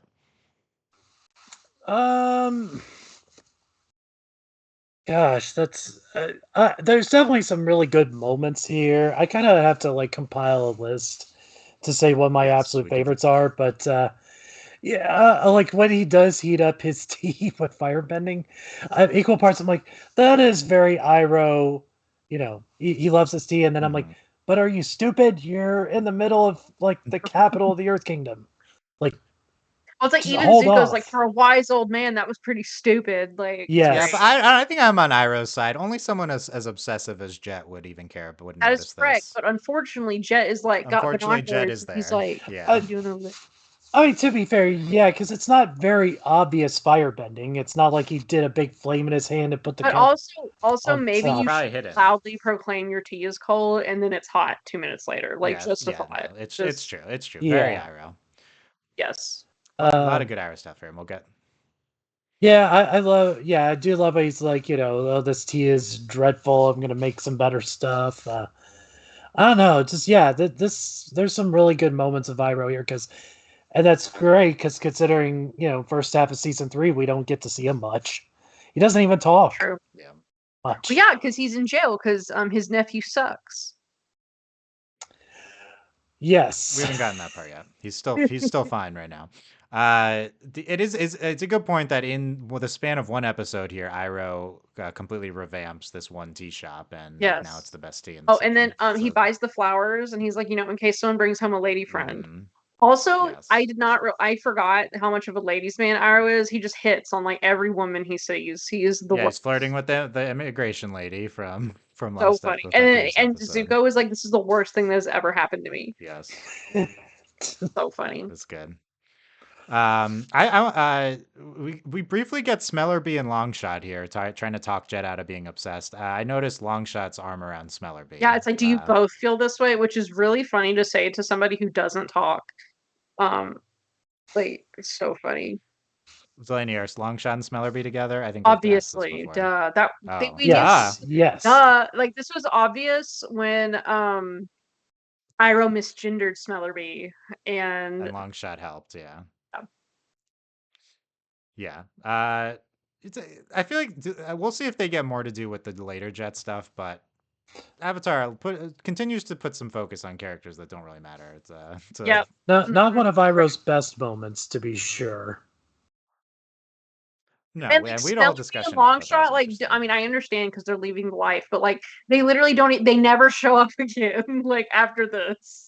Is this their last appearance? They don't appear for the Jet stuff, No, I think they're here for the Jet stuff, but they don't come back. Like that's it. but when Jet is his meets his fate later, are they Yeah, I around? don't. Yeah, Yeah, I don't they think are. so. Like, They're around when he meets his fate, and then Okay, and then okay, they so leave. we I, come Yeah, then back they're to gone. them Like I just mean like Pipsqueak and the Duke come back for Day of Black Sun. for the Die Black Sun. Okay, I I figured out the next pitch meeting for Avatar Studios. Smellerby Longshot miniseries. What happens to them after Yes. Bossing Say? don't Let's they hear Oh, it. show up in one of the comics? I'm trying to remember. probably. Uh, That Probably. sounds right. Probably. That's yeah. I want Delaney. I want to track their romance. I want Smellerby transitioning and Longshot realizing his his identity And and they're and it's tracking like all the Stardew Valley, but it's like Avatar. they've started a farm. I don't know, Yes. but let's Yes. this is That's what we need. what we're Okay. doing. Clearly this is what they should spend their time on, Avatar Yes. Studios. Important. Okay, we have the iconic exchange about the King's bear. King's having a party for the pet bear. You mean So good. platypus bear? You mean they go all through all bears, just a bear. This place is weird. Armadillo bear. And then we see them when Aang is at the zoo. We see some of these bears. I think we thought this was the yeah, we do. I think we thought this is like the funniest thing Because it back in is. the day. It is. And it's still funny. It's I so am funny. tempted to be like, but guys, the hybrid animal thing, it wasn't from the beginning of the show. It was like some from the there's a lot of normal animals in book 1. You guys kind of suddenly decided halfway through book 1 that all the Yeah. animals had to be hybrid animals, and now you're like calling it out like this. Except there's like normal cats and there's also not normal cats. Like I don't know how they decided Yeah. this. So I guess it's kind of consistent that sometimes there's a normal Yeah. one. Okay. Why is this so notable, but Miyuki's not notable? Like Yeah. okay. Anyway, well, it's still great though. because there's Also, there penguins, aren't which dogs. Yeah, I think they're like otter penguins or They're there's otter something penguins. penguins. yeah. So Otters. that's one from the start. Yeah. Because I'm trying, like you said, yeah, there's cats. Is there any other normal? There aren't There was dogs. there was some stuff in early book 1. I can't remember, but we talked about it earlier in this series. Okay, But yeah. yeah. We get Toph and Katara dressed up, back to back episodes of them in like makeup, right? So that's Yes. I really like when Toph's interesting. like, don't talk to the commoners. It's really funny. Yeah, I Also, like like, this is also another iconic scene where Sokka and Aang are like, ooh, and they just like knock each other out, and then like, Momo, your Momo-ness. Like, that wasn't the iconic I was going to point out, but I agree. Great. How about Katara's dressed? Aang says, "Wow, you look beautiful." That's what we were going to point out here, yes, Delaney. obviously. Very Sokka flicks Katang. him. Yeah, and then That's Sokka's like, Very important. yeah. This this is the only Katang in the 3 episodes, but we yes, must point it out. Big moment important. in all the AMVs for sure. Yes. Oh, So 100%. Duh. it was great. And then okay, the only other thing I had, what do we think of Judy at the end? New Judy. Doesn't our Judy come back? Okay, I Yes, I shouldn't think ask so. questions to that I know that we're gonna find out later. I It's assume she also comes you back in Lake also ask Laogai. questions because you legitimately don't remember, and it's funny. Like, I don't like I is this assume our rhetorical? I I assume still have forgotten. Don't know. OG dude I am 90% sure OG Duty appears in Lake Laogai. I'm 90% And then sure. I wanted to also say we know she's being brainwashed, or at least I think so, because she's like scared because she knows what could happen. Just saying. Right, but that would point to her not being brainwashed. She's actually fearful of consequences. She's in the know and is fearful of Well, I consequences. think this. I mean, I think this is a trope that happens in other shows, like or like being reprogrammed, and you're like, I don't want to do that again. So I don't think they I necessarily think get being programmed, but yeah. probably somewhere in the middle. Yeah. Okay. Unless it's a part of the programming of like Yeah, fear eh, response type of thing. yeah. Yeah. It's fair. You That's kind of definitely need fair. that like encouragement, like what's going to keep you in line. I always, and you could define what is brainwashing. I'm defining brainwashing as like literally they have no idea about that they're being brainwashed. I would define, but I think I always interpreted Judy as like she knows what's going on and she's just like being threatened. Like she knows that Okay. she'll disappear if she steps out Okay. of line. That's fair. Okay. But unclear. Okay. Let's talk more about the drill. I mean, we've talked, I think, for the most big things already. I wanted to mention the 3D animation of the drill. I think Oh, you Delaney mean may being have pointed. horrible? You mean like I was waiting, like I was being so Yes, good. You were like talking about the drill, and I was like, are we gonna talk about the horrible CGI that's happening? a Because lot it's of hideous. 3D CGI. So shout out Sam, who Yeah, always I talked about so how the bad. terrible CGI. Oh my God, I think it's the drill looks egregious. fine, but It no, it's I just some of it's egregious, and I'm like, oh my God, stop. Like once it, we're in it, the it drill, it's fine. Outside, I'm like, stop showing it to me. this is a product of its time. Yes. At this time, they didn't have the effects as well integrated into more standard 2D animation. You also see this even in something like Spirited Away, that's so incredibly beautifully animated. There are some shots like the drill that they specifically use 3D for. They're much better looking in that movie, of course, than the Avatar ones. But it's just a product of the time and what they had available to them at this point. But it's very, I think it's maybe most noticeable here and then also in those doors that the mechanism Oh, doors that the are the doors like that. No, so I definitely was watching the drill going, oh, the whole time. It's honestly, it's anytime there is a Fire Nation war machine, it's like, God, that's disgusting. Like it's so bad. Like they're tanks. I'm yeah. like, stop. You make me sick. Oh my God. Like granted, I will say the drill itself is really cool, like the way that it's like segmented and like all it's super neat, but like, oh my God, it makes you want to die. Like What do you think of Lee and Mushi as the nicknames for? Did they do this already? In I think was this from all the way in the beginning of the season? I think so. Maybe we maybe well, already talked he about it. goes by Lee, Yeah, and then because that kid's name It, is Lee, right? yeah, yep. Okay, now it's all coming together in the Mushi. Okay, yeah, okay, it was early book But 2 when they first started going early on the book two. run. Was it like 202 or 203? 202, 202, yeah. How okay, Tai Laka though. Have we talked about the Tai Laka? oh God, oh, Tylee says it is the Avatar and Friends. Smirk. Sokka says, "Hey." So God, oh my God, I forgot that Sokka was kind of into it. That's the part I forgot here. that's valid. Well, it's because Sokka, like, I don't know if I can say this word on the podcast, but it's because he's like that. He's Are you gonna like say a man bleep a man Yes, man like bleep. That is correct. Man bleep. he is he kind of He's like, he is I though love Yue. he I love Suki, but if I see any other woman, I'm like he is the worst. like he grew up in Or like with bleep no don't. other girls his age other than his sister, and now he's the It's like, target oh of my God, all of there's these girls. girls' affection. To be Yeah. fair, this was me when I went to college, and I was like, wow, I like girls. Look at all these girls. Like, you know what? you Understand. I'm really let's be real. You're Sokka, Delaney. You're actually Sokka. not anymore. I was. I think you're most like Sokka out of all of the and Toph. Oh, You're a Taka child. That's really what you okay, uh are. I accept that. I'm okay with that.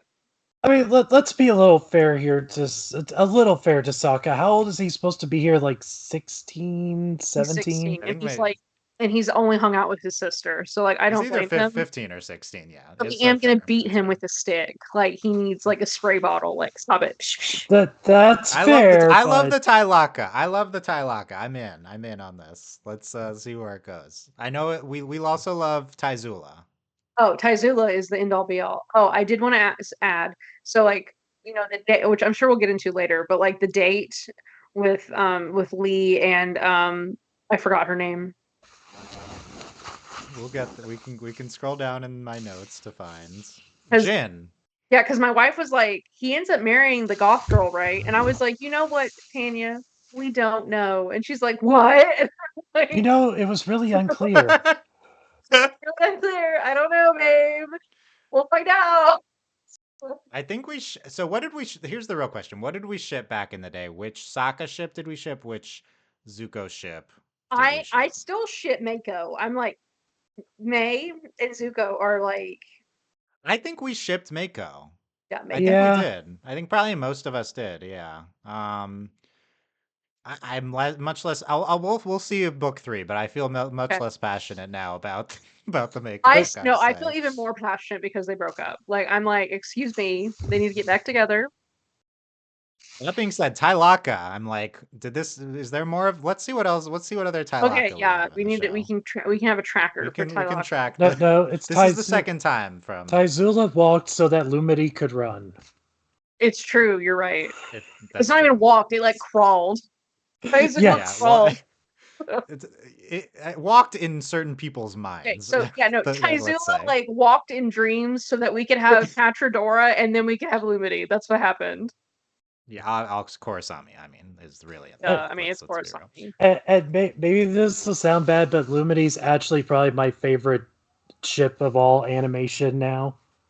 Like, we love that, Ben. Yeah, you know we just what? discovered. That's fine. Ben's, Like, I still think it's Katang and Korosami, but like Lumity is like top 5. So yeah, that's totally fine. The thing about Lumity is this is spoilers for the Owl House, that they date in the show, and it's just like so much better done than also like it's just so cute. Yes. Okay. Like, I don't want.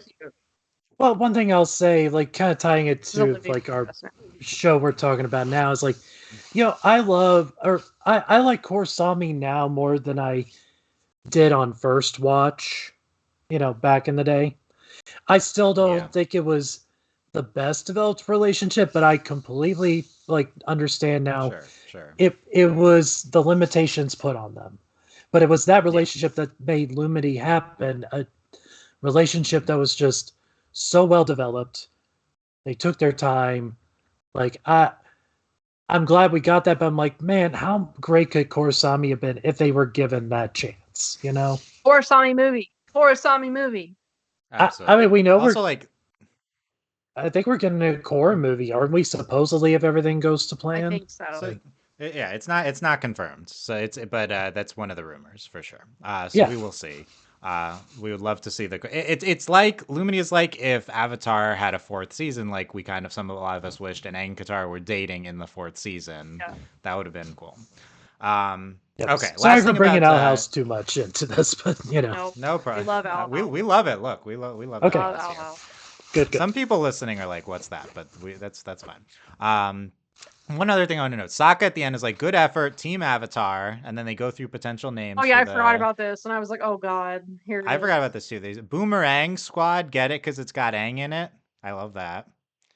Aang Gang. They say Aang Gang. They do say Aang Gang, which is what fearsome foursome. So what is 2 questions I had? What is the show? What did the fandom call the Team Avatar? And I believe the answer is Gang with 2 A's. 2 A's. Yes, that is correct. Yes. Which I guess is from Sokka here. He says Aang Gang. He doesn't say Gang, but he says Aang So Gang. I think they kind of say the gang, like, not necessarily like 2 A's, but like I also think generally in the show, and it also led into Korra, like we were Team Avatar.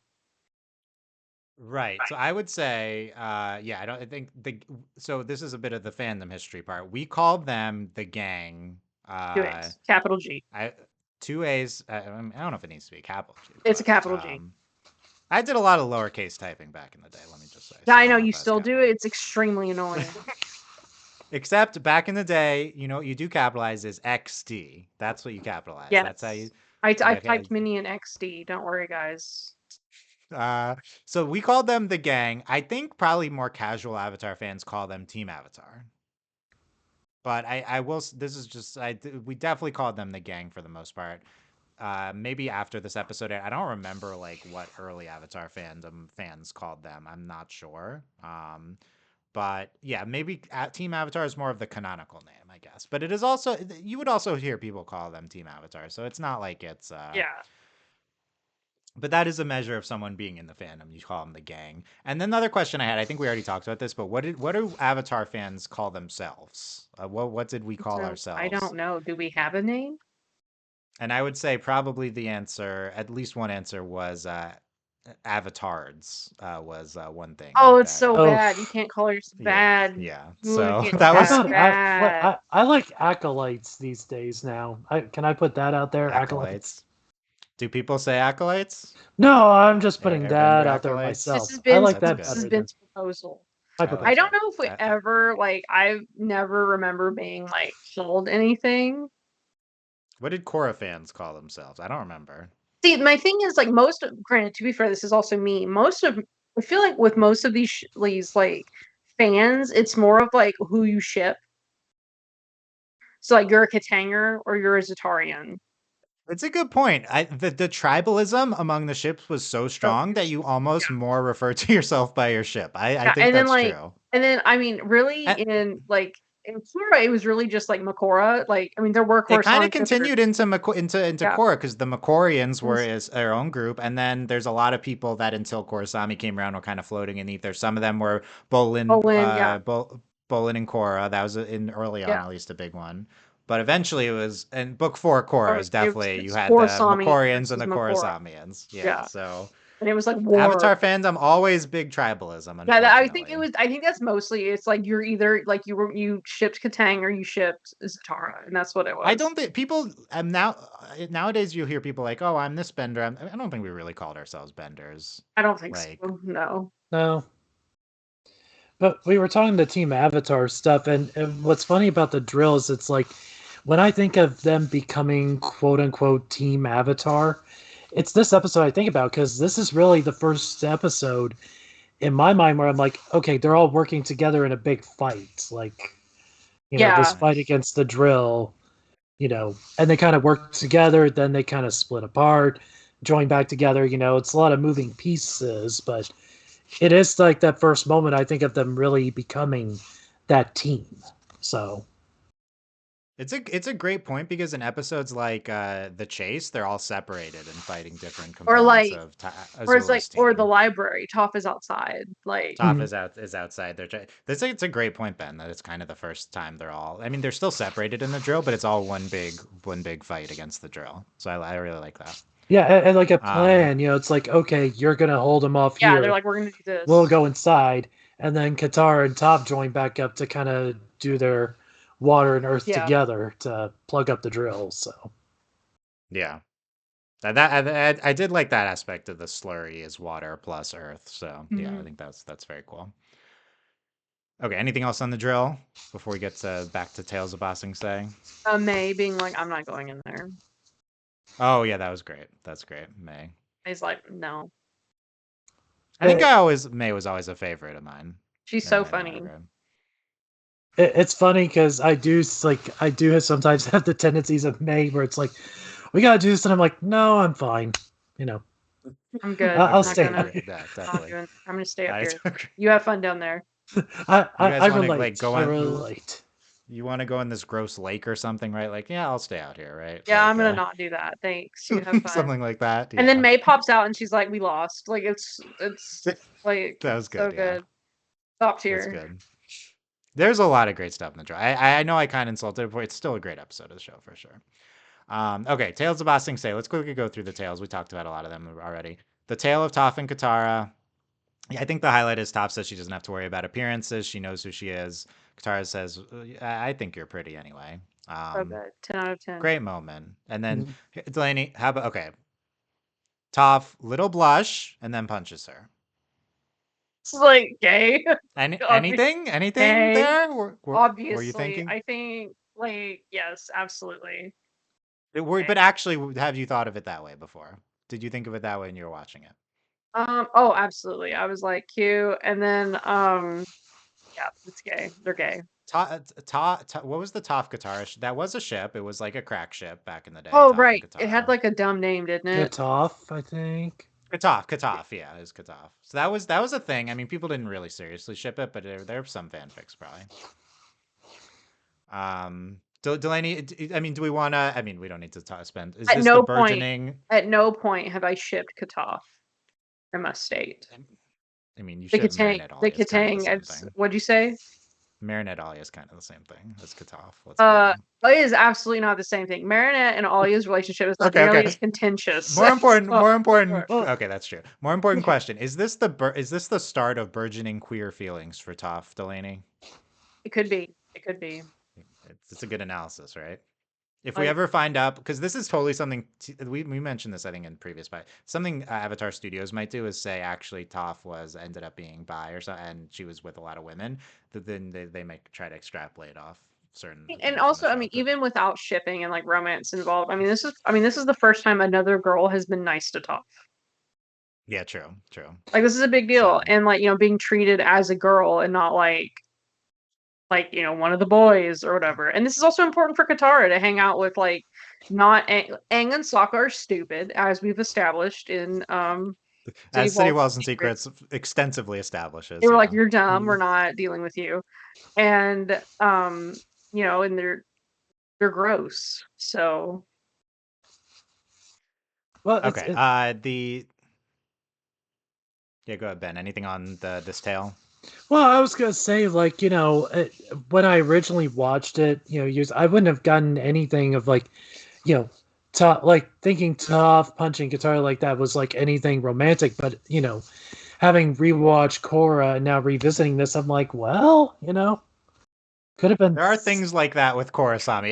It's true. They have similar in Korra Book 4. There are also, I kind of do want to things like say that. this is a very important like character for Toph that you can be a tomboy and then also be girly sometimes. Like gender is whatever you want to do, and I think this is a big deal for Toph, and I like that a lot. Definitely what they're going for here, definitely. Like it's not like Um this isn't you don't have to pick. Like you can do whatever you want. Yeah, you might I'll you give the might quick version. prefer to be this Yeah. way most of the time, but every Yeah. once in a while, yeah, like it. Yeah, quick version of this analysis I had about because we've been tracking Katara's character. Where like in book one, Katara has a lot of awesome very assertive moments where she's not in traditional female roles or feminine roles. Whereas, but she also has a lot of episodes where she's mostly just in a traditional feminine role in the show, supporting Aang or doing feminine things for the group and stuff. And to be clear, not a bad thing. Just it's more subversive, I guess, to have female characters that don't do those things. But book two, here's my analysis after seeing these group of episodes. I feel like Toph took that part of Katara and in terms of like character breakup because in book one, I feel like she had a lot more non-traditional league female role things to do, and I feel like there's a lot less of them for her now in book two. And maybe it's because Toph exists and Toph is the one doing those things I in think book a two. lot of it is they had it's more establishing Toph's character. They have to make Katara react a certain way, and so like we have to have more of that like divide. But then Contrast to yeah, Toph, but yeah, then also in this episode, I do think Katara is like protecting. Like Katara is like, hey, like she tells those girls off, and then they like bend them yeah, away and that kind of thing. And I will say, I think this is kind of like a different side. This is kind of like this kind of like Katara sisterly, like she doesn't, yeah, maybe it's girly, but like she doesn't get to do this. So, yeah. It's true. Even though she's more traditionally feminine role, she's not like she gets to go to a spa or whatever either. and her and Toph have Um, fun. Like when Toph scares the lady away, they're both like, "That was hilarious." yeah, true. I did like that. Well, But yeah, anyway, it's not just Tales. It's also City of Wells and Secrets. Yeah. They're getting dressed up in there. So I don't know. It was on my mind here. it's Also, funny though. immediately, yeah. Go ahead. I was gonna say, like, we talked about like Qatar kind of feeling more the traditional like female role, juxtaposed to Toph in book two. Whereas once we get to book three, especially like the latter half, I feel like Qatar swings back to, you know, Yeah. We have the painted doing lady, and Okay, that's a good point. I'll look forward to more stuff in book three. Yeah, yeah, with guitar. I think for now, by necessity of introducing Toph, and it's a good point by Delaney. Yeah, she's had to fill more of a certain role in book one. Yeah. mhm. Certainly, I think there's still great guitar stuff. And to be fair, in like Serpent's Pass, she and Aang are fighting the monster, and the drill, she's cutting down the thing with it. She still gets to do a yeah, lot of cool fighting stuff. It's just there's very little like imprisoned. I feel like in book right. two, she gets a lot less of this stuff. In book one, at the end, we said Katara was the MVP of the season, top Right. character MVP. certainly, I don't think she is going to be in contention for that book too. And you say that, but then like she literally saves Aang's life. There's a lot of things we gotta get. Okay, that's There's a good. We'll see. Let's talk after the finale. I was like, there's a lot We'll of things see. that happen between now and then, Dylan. You can't just immediately cut her out of MVP. We'll Like, talk after the finale. It's a There's a other lot of things season happen. to go. A lot of season to go. There's a lot Okay, of stuff it's that fair. happens. As of now, she's not in my top 3. Like, I was Let's like, see. you can't just write her off like that. Okay, I do won't want to write say her it was off. really I'm not. funny. As much as Toph and Katara pick her, Toph immediately is like, Katara is smart enough and hot enough to go with me and be like a girl. You two are stupid and you're not coming with us. I stand Star, the head bully. I like that she got a name. Yes. Yes, of course. I assume 2 R's. I should check the Ooh, credit you're card. right. Ooh, I definitely felt 2 R's. You're right. She's definitely 2R Star. It's The Tale of Iroh. Why? Okay, first question. Why is the Tale of Iroh not last in the episode? Great question. Especially because it's like in honor of Mako. We get in honor of Mako, which they probably added very late, to be fair. So it's not like they may have had time to move it. Yeah. Well, the Then only other last because it leads into Appa's Lost Days. Oh, Momo. Yeah. They want Momo to lead in Appa's Lost Days. Okay. that's what I was gonna say. I think at best it should have been second to last. But not a huge thing at the end of the day. It's not a big deal. It's the only like in honor of card that I can remember not being at the end of an episode or movie. Like it's pretty interesting. Okay, but yeah, I mean, the Tale of Iroh, we haven't given it its due in this podcast. Incredibly iconic, as discussed earlier, part of Avatar. To tell the story, right? Like Mako, Iroh's voice actor, died after they recorded the initial dialogue for book 2, but before the episodes aired and before, like, I assume before production completed. Obviously, before production completed on the show. So they kind of.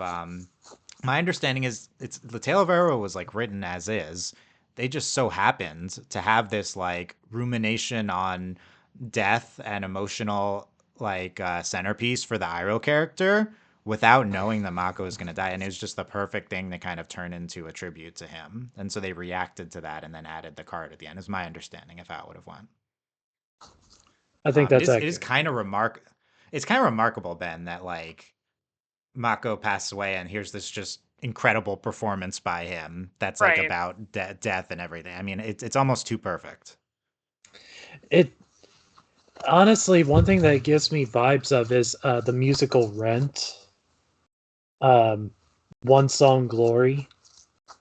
Thinking about that song and how Jonathan Larson, the writer composer of Rent, died. As the show was about to debut. Like it's sort of a similar thing, just very poignant. Like, is that the Tick Tick Boom? Is that what that's about? Yeah, Tick Tick. That's about Jonathan Larson, the cool. writer and okay, composer. I'm familiar then. Nice. Yeah, you're right. That is a kind of a similar story. Wow. Yeah, and I mean, Iroh's voice actor Mako, like a legend in his space, and he was incredible. I mean, incredible as Iroh, and we get to see like the only scene of the season not voiced by him is this one Greg Baldwin, his voice actor comes in for book 3. He does get one. I forgot about this. He does get one scene in the Tale of Iroh, which I guess they decided to add that scene later on and ADR'd that, but Mako wasn't around then. Yeah, he did some ADR for additional parts of book 2. Because there was there was just a couple like line that weren't perfect, so they needed some correction. So yeah, he had to come in and do that after Mako's passing, and that's when he was given the role going forward. So. Okay, yeah, so they needed someone for it. Yeah, so for those unfamiliar, so Avatar is a script-driven animated show. There's some that are board-driven. The voices, basically the order is they write the show, then they record the voices, then they animate it, and then they come back after they animate it in case anything changed with the voices that they plan to do. They do ADR voices after the fact. So there's going to be like a whole year basically in between those initial voices and those later voices. So yeah, it was in that period that Mako would have passed away.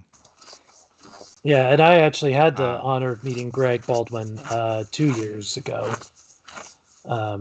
He signed nice. he signed an Iroh pop for me, and he was uh, yeah, getting a little off topic, but if anybody ever gets a chance to meet him, he is as gracious as anybody I've met.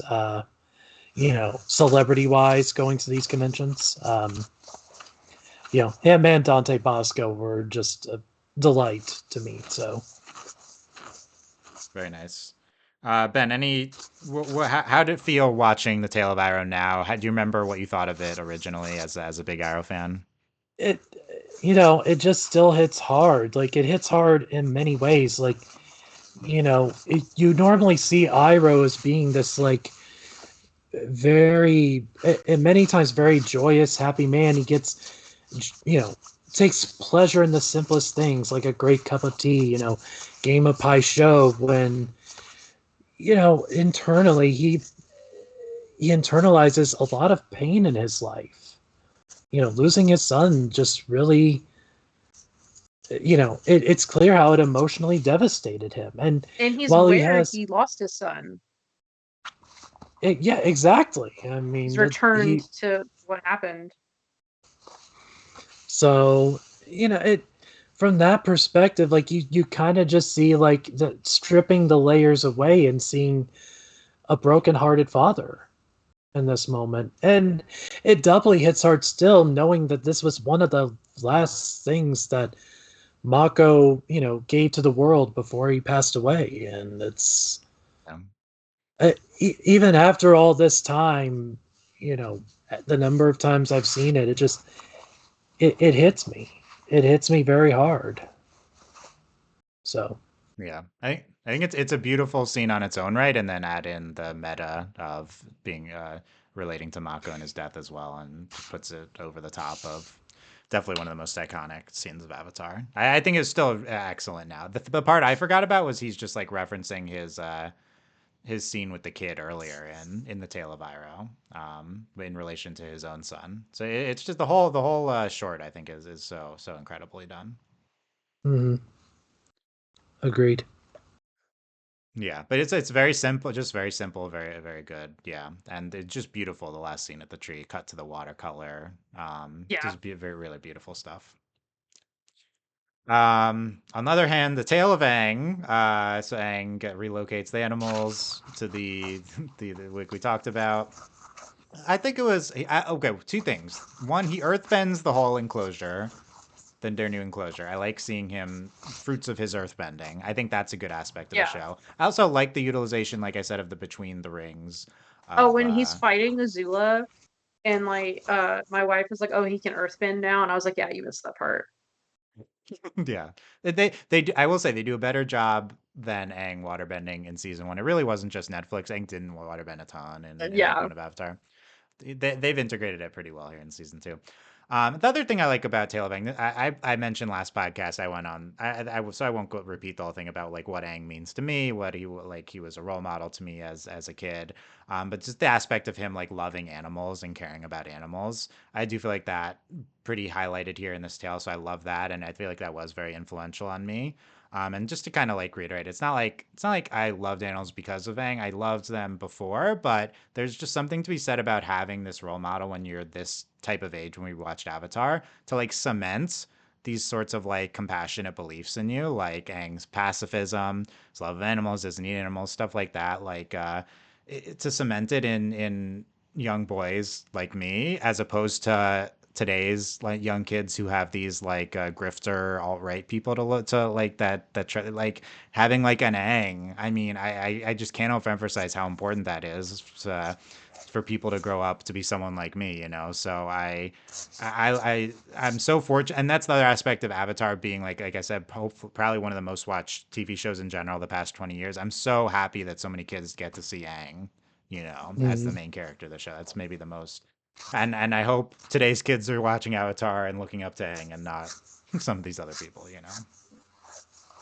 I would name names, So but I I'll hold off. So, yeah, yeah, it should be apparent. So that I appreciated Tale of Aang more here. I think I used to hate on it. I think it's solid. I think it's fine. It's a nice little showcase. Um, Tale of Sokka, I think Delaney talked about some the haiku lines.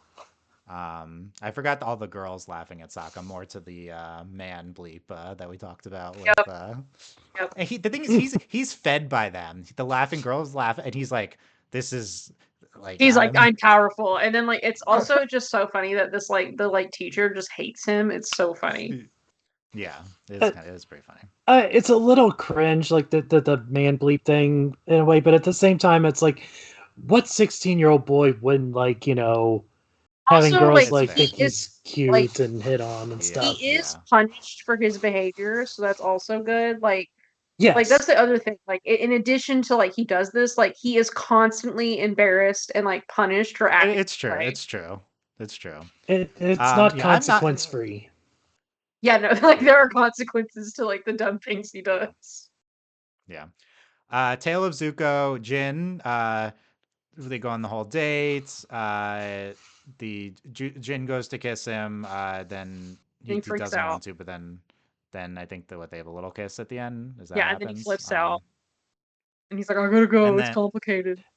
yeah, and then One thing I will say about like Aang, Sokka, and you know, I always liked Zuko's tale, but I like Aang and Sokka's more now because I do appreciate, and I mentioned earlier, like this levity before we get to like Momo's story. And again, maybe it doesn't go full gas pedal down with Appa's Lost Days, but really like after these things, like the season just goes full throttle, doesn't stop.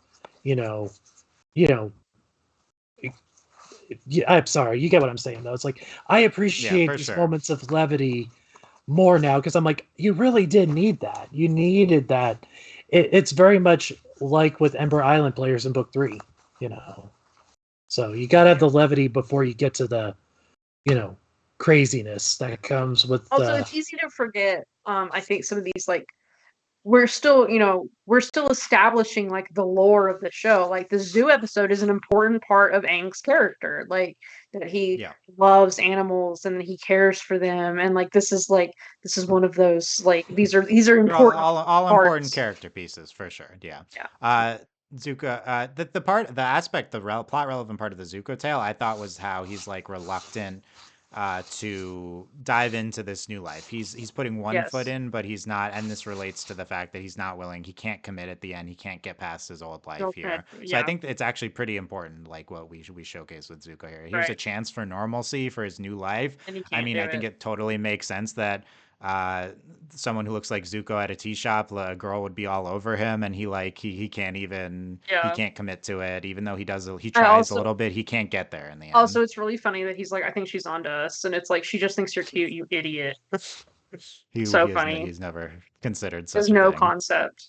well, I was struck with the tale of Zuko, Delaney, that this is like a self-insert ex Zuko fic that a Yes. woman wrote. It's Also, so it's different yes. Also, it's funny, than like, anything else. we have to remember that, like, Zuko, like, grew up in, like, the most messed up family ever, and then, like, also living in high society, like, he doesn't know how to interact with people, like, the only person he had to interact with was Azula, who, like, is probably a sociopath. It's Hmm. like, poor how do you date when you hang out with your Yeah, uncle? Like, what are you supposed to do? true. Ben, anything else on Tale of Zuko?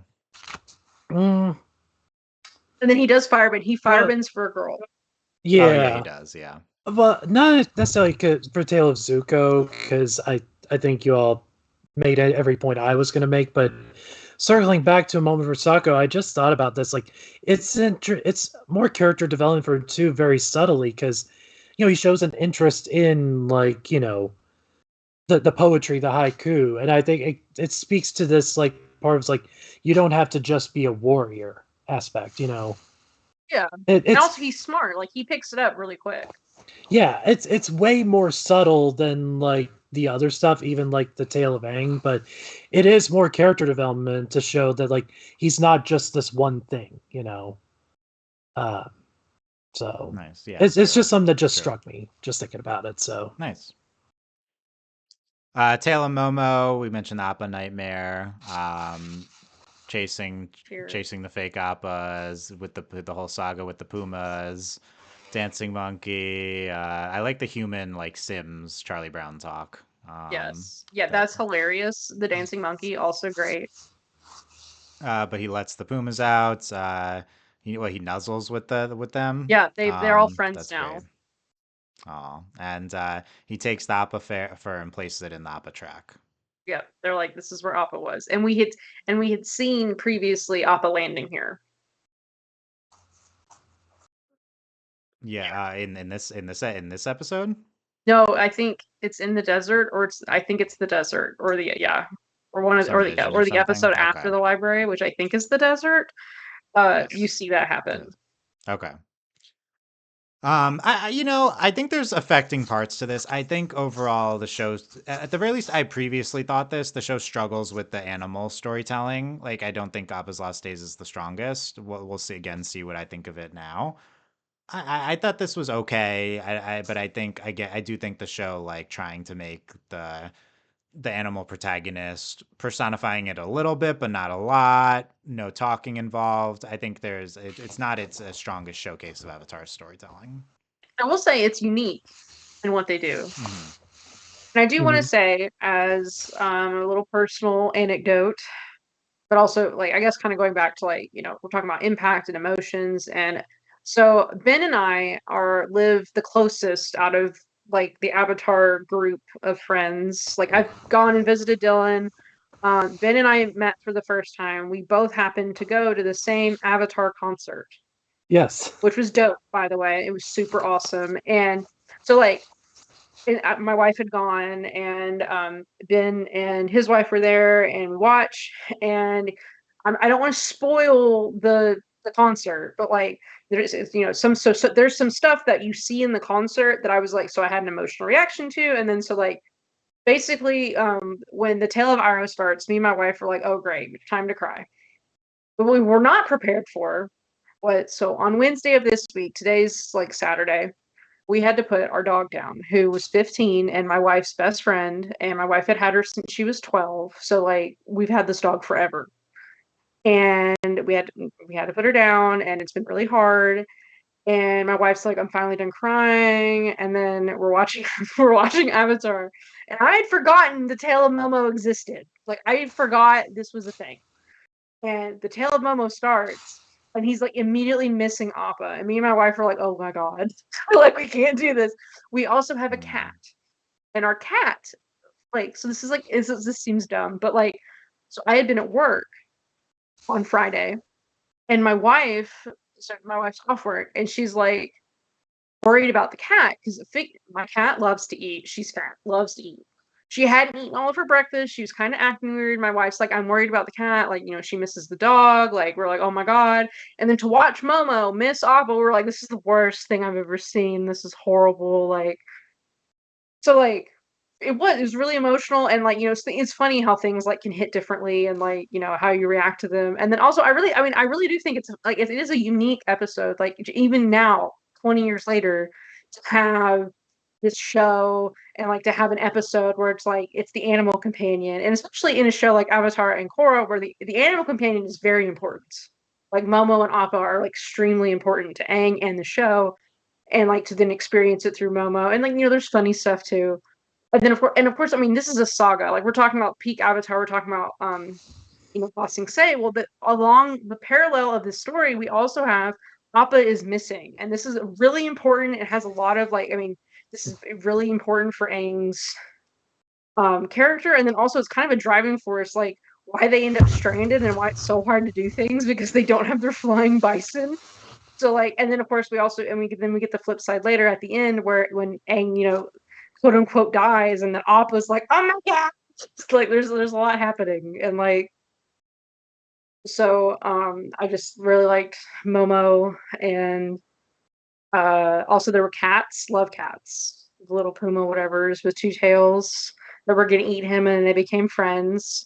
And we kind of also have this is also kind of piggybacking off of the Aang episode. We have this like animal cruelty. Like I'm pretty sure this is, I mean, well, I think he was gonna sell them to a butcher, but like Appa was taken by a circus, and like Yeah, true. different No, animal true. These traders and that kind of thing. these are great points. I think the Mhm. episode is intentionally evoking things similar to that. So you sold me on this being one of the better ones of the. And you're right, it's unique, except And I for mean, maybe next yeah, for it to episode. be, and it's unique also just in Avatar, like an episode, like, and really, I think Avatar kind of pioneered this, like, not necessarily A plot, B plot, but like, shifting perspective of like, oh, so they're doing this over here. Well, this is what's happening here. Yeah. Okay.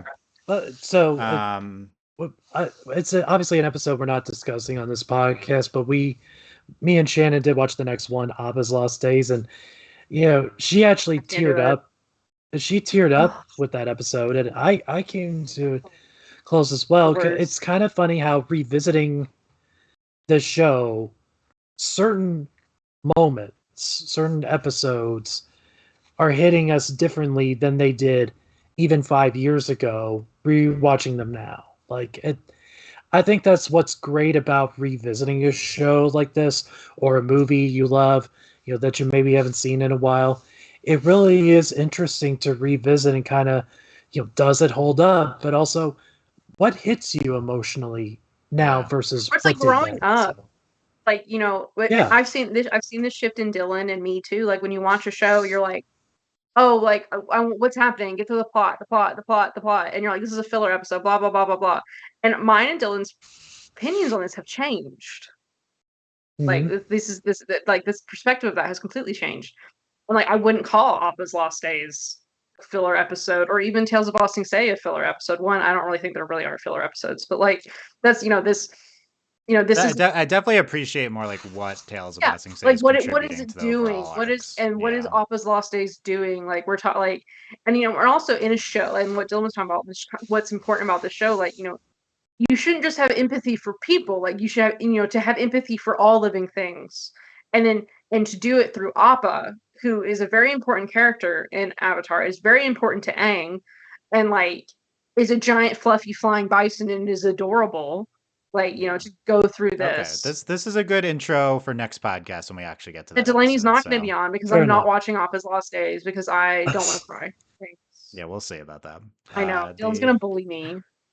My wife can't be home. I'm gonna have to watch it by myself. Like I agree. Yeah. She can't be home. Like look, maybe in a little bit. We weren't ready for Momo. We were like, oh my god.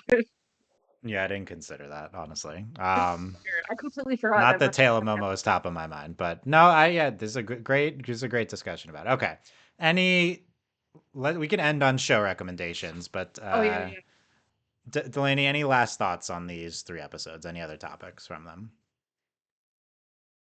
I really feel like we kind of like hit them all. I think it was great. Good discussion. Yeah. I just really I really enjoyed watching them all. Avatar is just such a comfy, despite the fact that it inflicts emotional pain on me. It's a very comfy show to watch.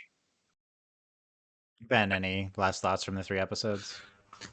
It again, it goes back to I appreciate more, we have the big high with the drill getting to Ba Sing Se finally, but with obviously that continuing into City of Walls and Secrets, but then having this episode of these little stories that on first watch are maybe it doesn't add a lot, but when you think about it at an emotional level, they do hit hard. It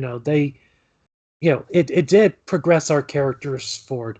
The last story did progress the story forward, but whereas the first time you watch it, you're like, oh, what was the point of that episode? But then you really think about it, it's like, wow, it really, we needed that. You needed time for character development. You needed time for appreciating those little moments. Even something like Zuko going on a date.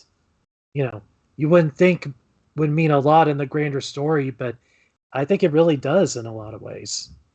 So nice, good stuff. I had 2. What was it? I had 2 drill points I didn't bring up. So is this drill is the last Azula appearance before the finale? Is that true? She appears Don't in the Kyoshi show up, right? And they replace the Kyoshi warriors. Yeah, when is that? That might be the finale. I don't know if it's just that episode or if it leads up to it. Well, does Avatar Wiki have an appearance list for each character? Well, because I know Again, this is well, got kind of like because she's in she's in Appa's Last Days briefly. Okay, yeah. Yes, You're and right. then Okay. I believe she shows up again in uh Apparently, she's in the Earth King and the Guru as well. Okay, so yes, according to yes, Earth King. That's when they show up as the according Kyoshi to Yeah, brothers. so I was like, Avatar Wiki. I'm pretty sure that happens before the Okay, okay. Because you watch the anyway. My point was you watch the drill and you're like they don't really follow up on what happens to Azula after they don't get in. So, right, but then but I guess we will. but they infiltrate another way. We know they'll infiltrate, so so we'll get to it. For some reason, I thought during the drill, it just really hit me. Aang is male Nausicaa. For some reason, Yes, that really yes, struck me. I don't know why, but yes. I think they're Also going for a love little bit. Nausicaa. It's the best. Yes, we love Nausicaa. Okay, speaking of other stuff, let's end on recommendations for Ben slash Delaney, an Avatar fan who has not watched much modern animated shows. Let's do 5. Let's alternate me and you. Let's give Ben 5 recommendations. Not the so we're going to exclude the Owl House and Gravity Falls, which Ben says he's seen Obviously, already. right. Okay. So I do think the Owl House and Gravity Falls would make this list. So, Right. but this is specifically Delaney what an Avatar fan would like, not just Right. the best animated Right. shows. So I'll start. I think top of the list shouldn't be surprising if you've heard me talk about this. Kipo and the Age of Wonder Beasts on Netflix. It's a DreamWorks show.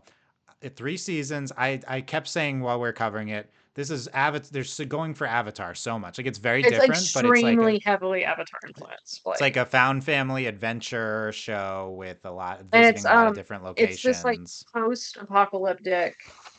It's post-nuclear. Animals are warped, but highly it's a short show. It's excellent. Highly recommend Kipo and the Age of Wonder Beasts.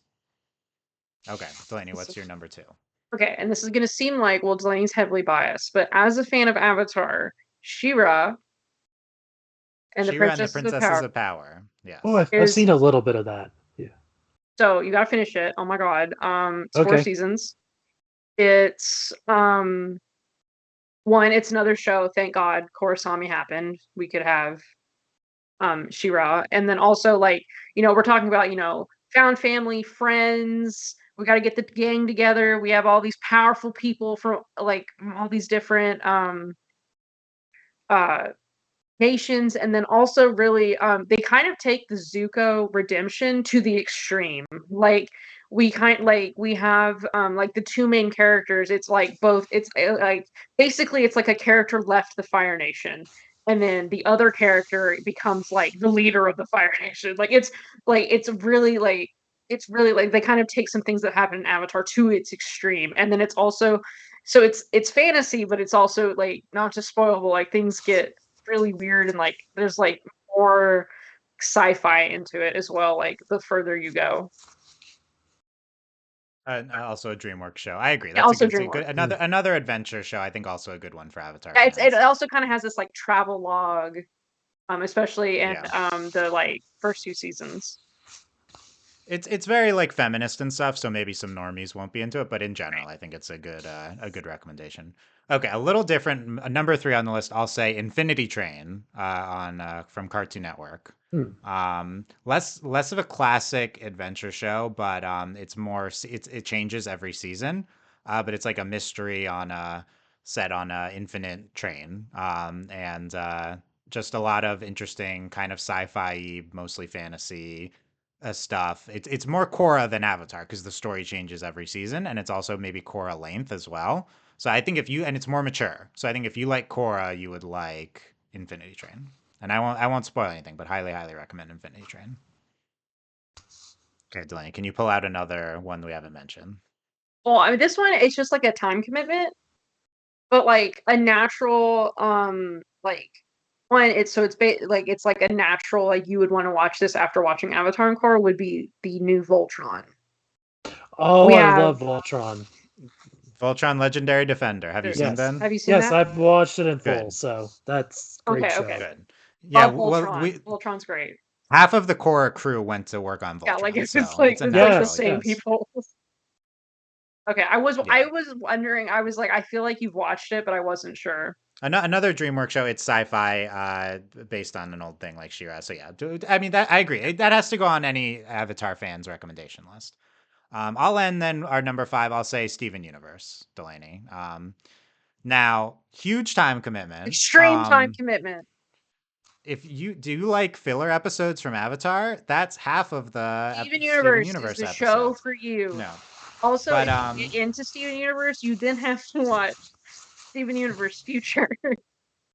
I mean, I count it as the same thing, but yeah. And there's a movie. It's There's a movie. just one of the best fantasy shows we've talked about. Also, Adventure Time, of course, And but also, it's like this continuing like legacy of a character like Aang. Like, Aang comes across in Steven for sure. It's great sci-fi, but still very approachable fantasy-esque sci-fi. It's all the other shows we recommended are easier to recommend for binges. Steven Universe is like a harder one to Steven recommend, but Universe is it's like you have to like it's just it yeah. So that it's just has to make any sort of okay. Did you So watch there's our Voltron list. as it was coming out? Yeah, I largely watched it as it came out, so Nice. uh, See, I yeah. So I do have 2 show recommendations. They're not really related to. They're not in the same vein as Korra, but these are 2 animated shows I love. Now, I will preface with one. I am very mad at Disney right now because of something they did to the show. But it's even that aside, it's still a great show to check out. Moon Girl Oh, and is Devil it? Dinosaur. I was gonna say, was it Moon Girl? yeah. As soon as you start talking, I was like, this is about Moon Girl. Yeah. Yeah. The controversy aside, and yes, I am very mad at Disney. It's still a great show. Yes. If anybody hasn't checked it out yet, please do so because it deserves some love. And then this one, it's better if you know the source material, but I really loved Scott Pilgrim Takes Off. Okay. Yeah. Yeah, it's either the manga or the movie, or not the graphic novel, I should say. But it was a very well done animated show. So I recommend those 2. Again, they're not in the vein of Korra or Avatar, but those are 2 really good ones I've watched that I would throw out there. So. Oh, I do have a bonus. Yeah. Ooh, Bonus. yes. Good ones, though, Ben. Here's my bonus. I don't know if you've seen it or not. But like if you're a fan of Katang and magical fantasy, I have to recommend Star versus the Forces of Evil, which also another Disney show. Yeah. Like this very I mean we're talking about like these like you're like, oh my god, a little bit of a commitment, but yeah, you're right. Much definitely more Katang, commitment. But like if you're a fan of Katang and that kind of like love story, and it is a little I'm not gonna say contentious, but like it's a little more obvious than Katang, I'd like to say. And like they go on adventures, and like it also gets weird, and not in like a bad way. I mean, like Star does some really interesting things like story wise, and like the world of Star is really interesting. Mm-hmm. It is kind of also like kind of in Steven Universe. You're kind of like, what am I watching? But it's really good, and it has like the finales of Star kind of reach those like. No, I don't want to say like not to say that Star is like. It's hard to compare Star and Avatar, but it reaches those like the finale heights that it gets there. We're talking like what I mean is like stakes. I like that. Good big moments. Yeah. Like the big we love moments Star. in Star. Good stuff in Star. Like it's like wow. Like the finale of Star is wild. Like well, wild. I've got some shows to check out then, and hopefully there wasn't a problem with me recommending those 2 shows because I know the. Because no, good ones. Good ones. Yeah, because as annoyed as I am about what happened with Moon Girl, like the show itself is just so good, and they touch on some very relevant themes that, it. No, I want to watch it. It's on my list. Yeah, like even though I can't fully relate to all, like I just appreciate the impact, like, of them talking about these subjects and, doing it in a way that I think is very approachable, and that's how it should be, Yeah. Cool. Okay, good stuff here. Also, quick shout out Young Justice and Hilda and Amphibia. Turn that into a top 15 list. Okay. Yes. Oh, Young Justice is. How did I forget Hilda? You have to watch Hilda. Hilda's a top one too. You have to watch. Hilda is but 2 Avatar seasons. fans start with Kipo and the Age of Wonder Beast. Kipo. The easiest recommendation. Kipo, just Kipo, the easiest easy. one. It's like no brainer. That's the one I'm starting with soon. Then. Nice. It's Let's so do good. it. Yay. Okay, Ben can report back at some point. Yeah, we but and report also back. if you're a listener and you're going to check out shows, let us know as well. Okay. And Just everything we talked about has podcasts associated with Yes, it. we if have you wanna covered listen all to of those podcasts. shows. yeah, So there you just go. to be fair, give me a little time. I do, Oh, I am I'm not somewhat gonna. I'm busy. not. I'm not gonna You're come to your you're an house, adult who can't just binge stuff. Okay, Yes, it's true. yeah, it's okay. I know, We shocking. understand. I know. Okay, that's it for The Drill, City Walls and Secrets, Tales of Boss. Any last thoughts, Ben or Delaney? Good stuff. It's Give we us talked Appa. about. Yeah, we talked about it earlier. It's one of the peaks of the series. Like, just this, everything about Bossing Say just like is very much a bullseye on the target for me. Like it all hits the right notes. So Also, we're gonna end on "There is no war in Bossing Say." Just so you know. Okay, that's what we'll end on. Okay, but thank you. That great stuff. Thanks for being on, Ben. This is a lot of fun. Let me quickly find the Patreon. Support us on Patreon. Patrons get the episodes a little early. Patreon.com/overly animated. Thanks to our current patrons, especially our patron podcast, Michael, and thanks always to our patron executive producers, Steve, Michael, and Phoenician. If you're listening in real time, like I said in the beginning, these will be spaced out a little bit more, but 2 more to go for book 2. Excited to get to the rest of Bossing Say. Thanks for listening, guys. We'll end on There's No War in Bossing Say. 1, 2, 3. There there is no war in war in Bossing Bossing Say. Say.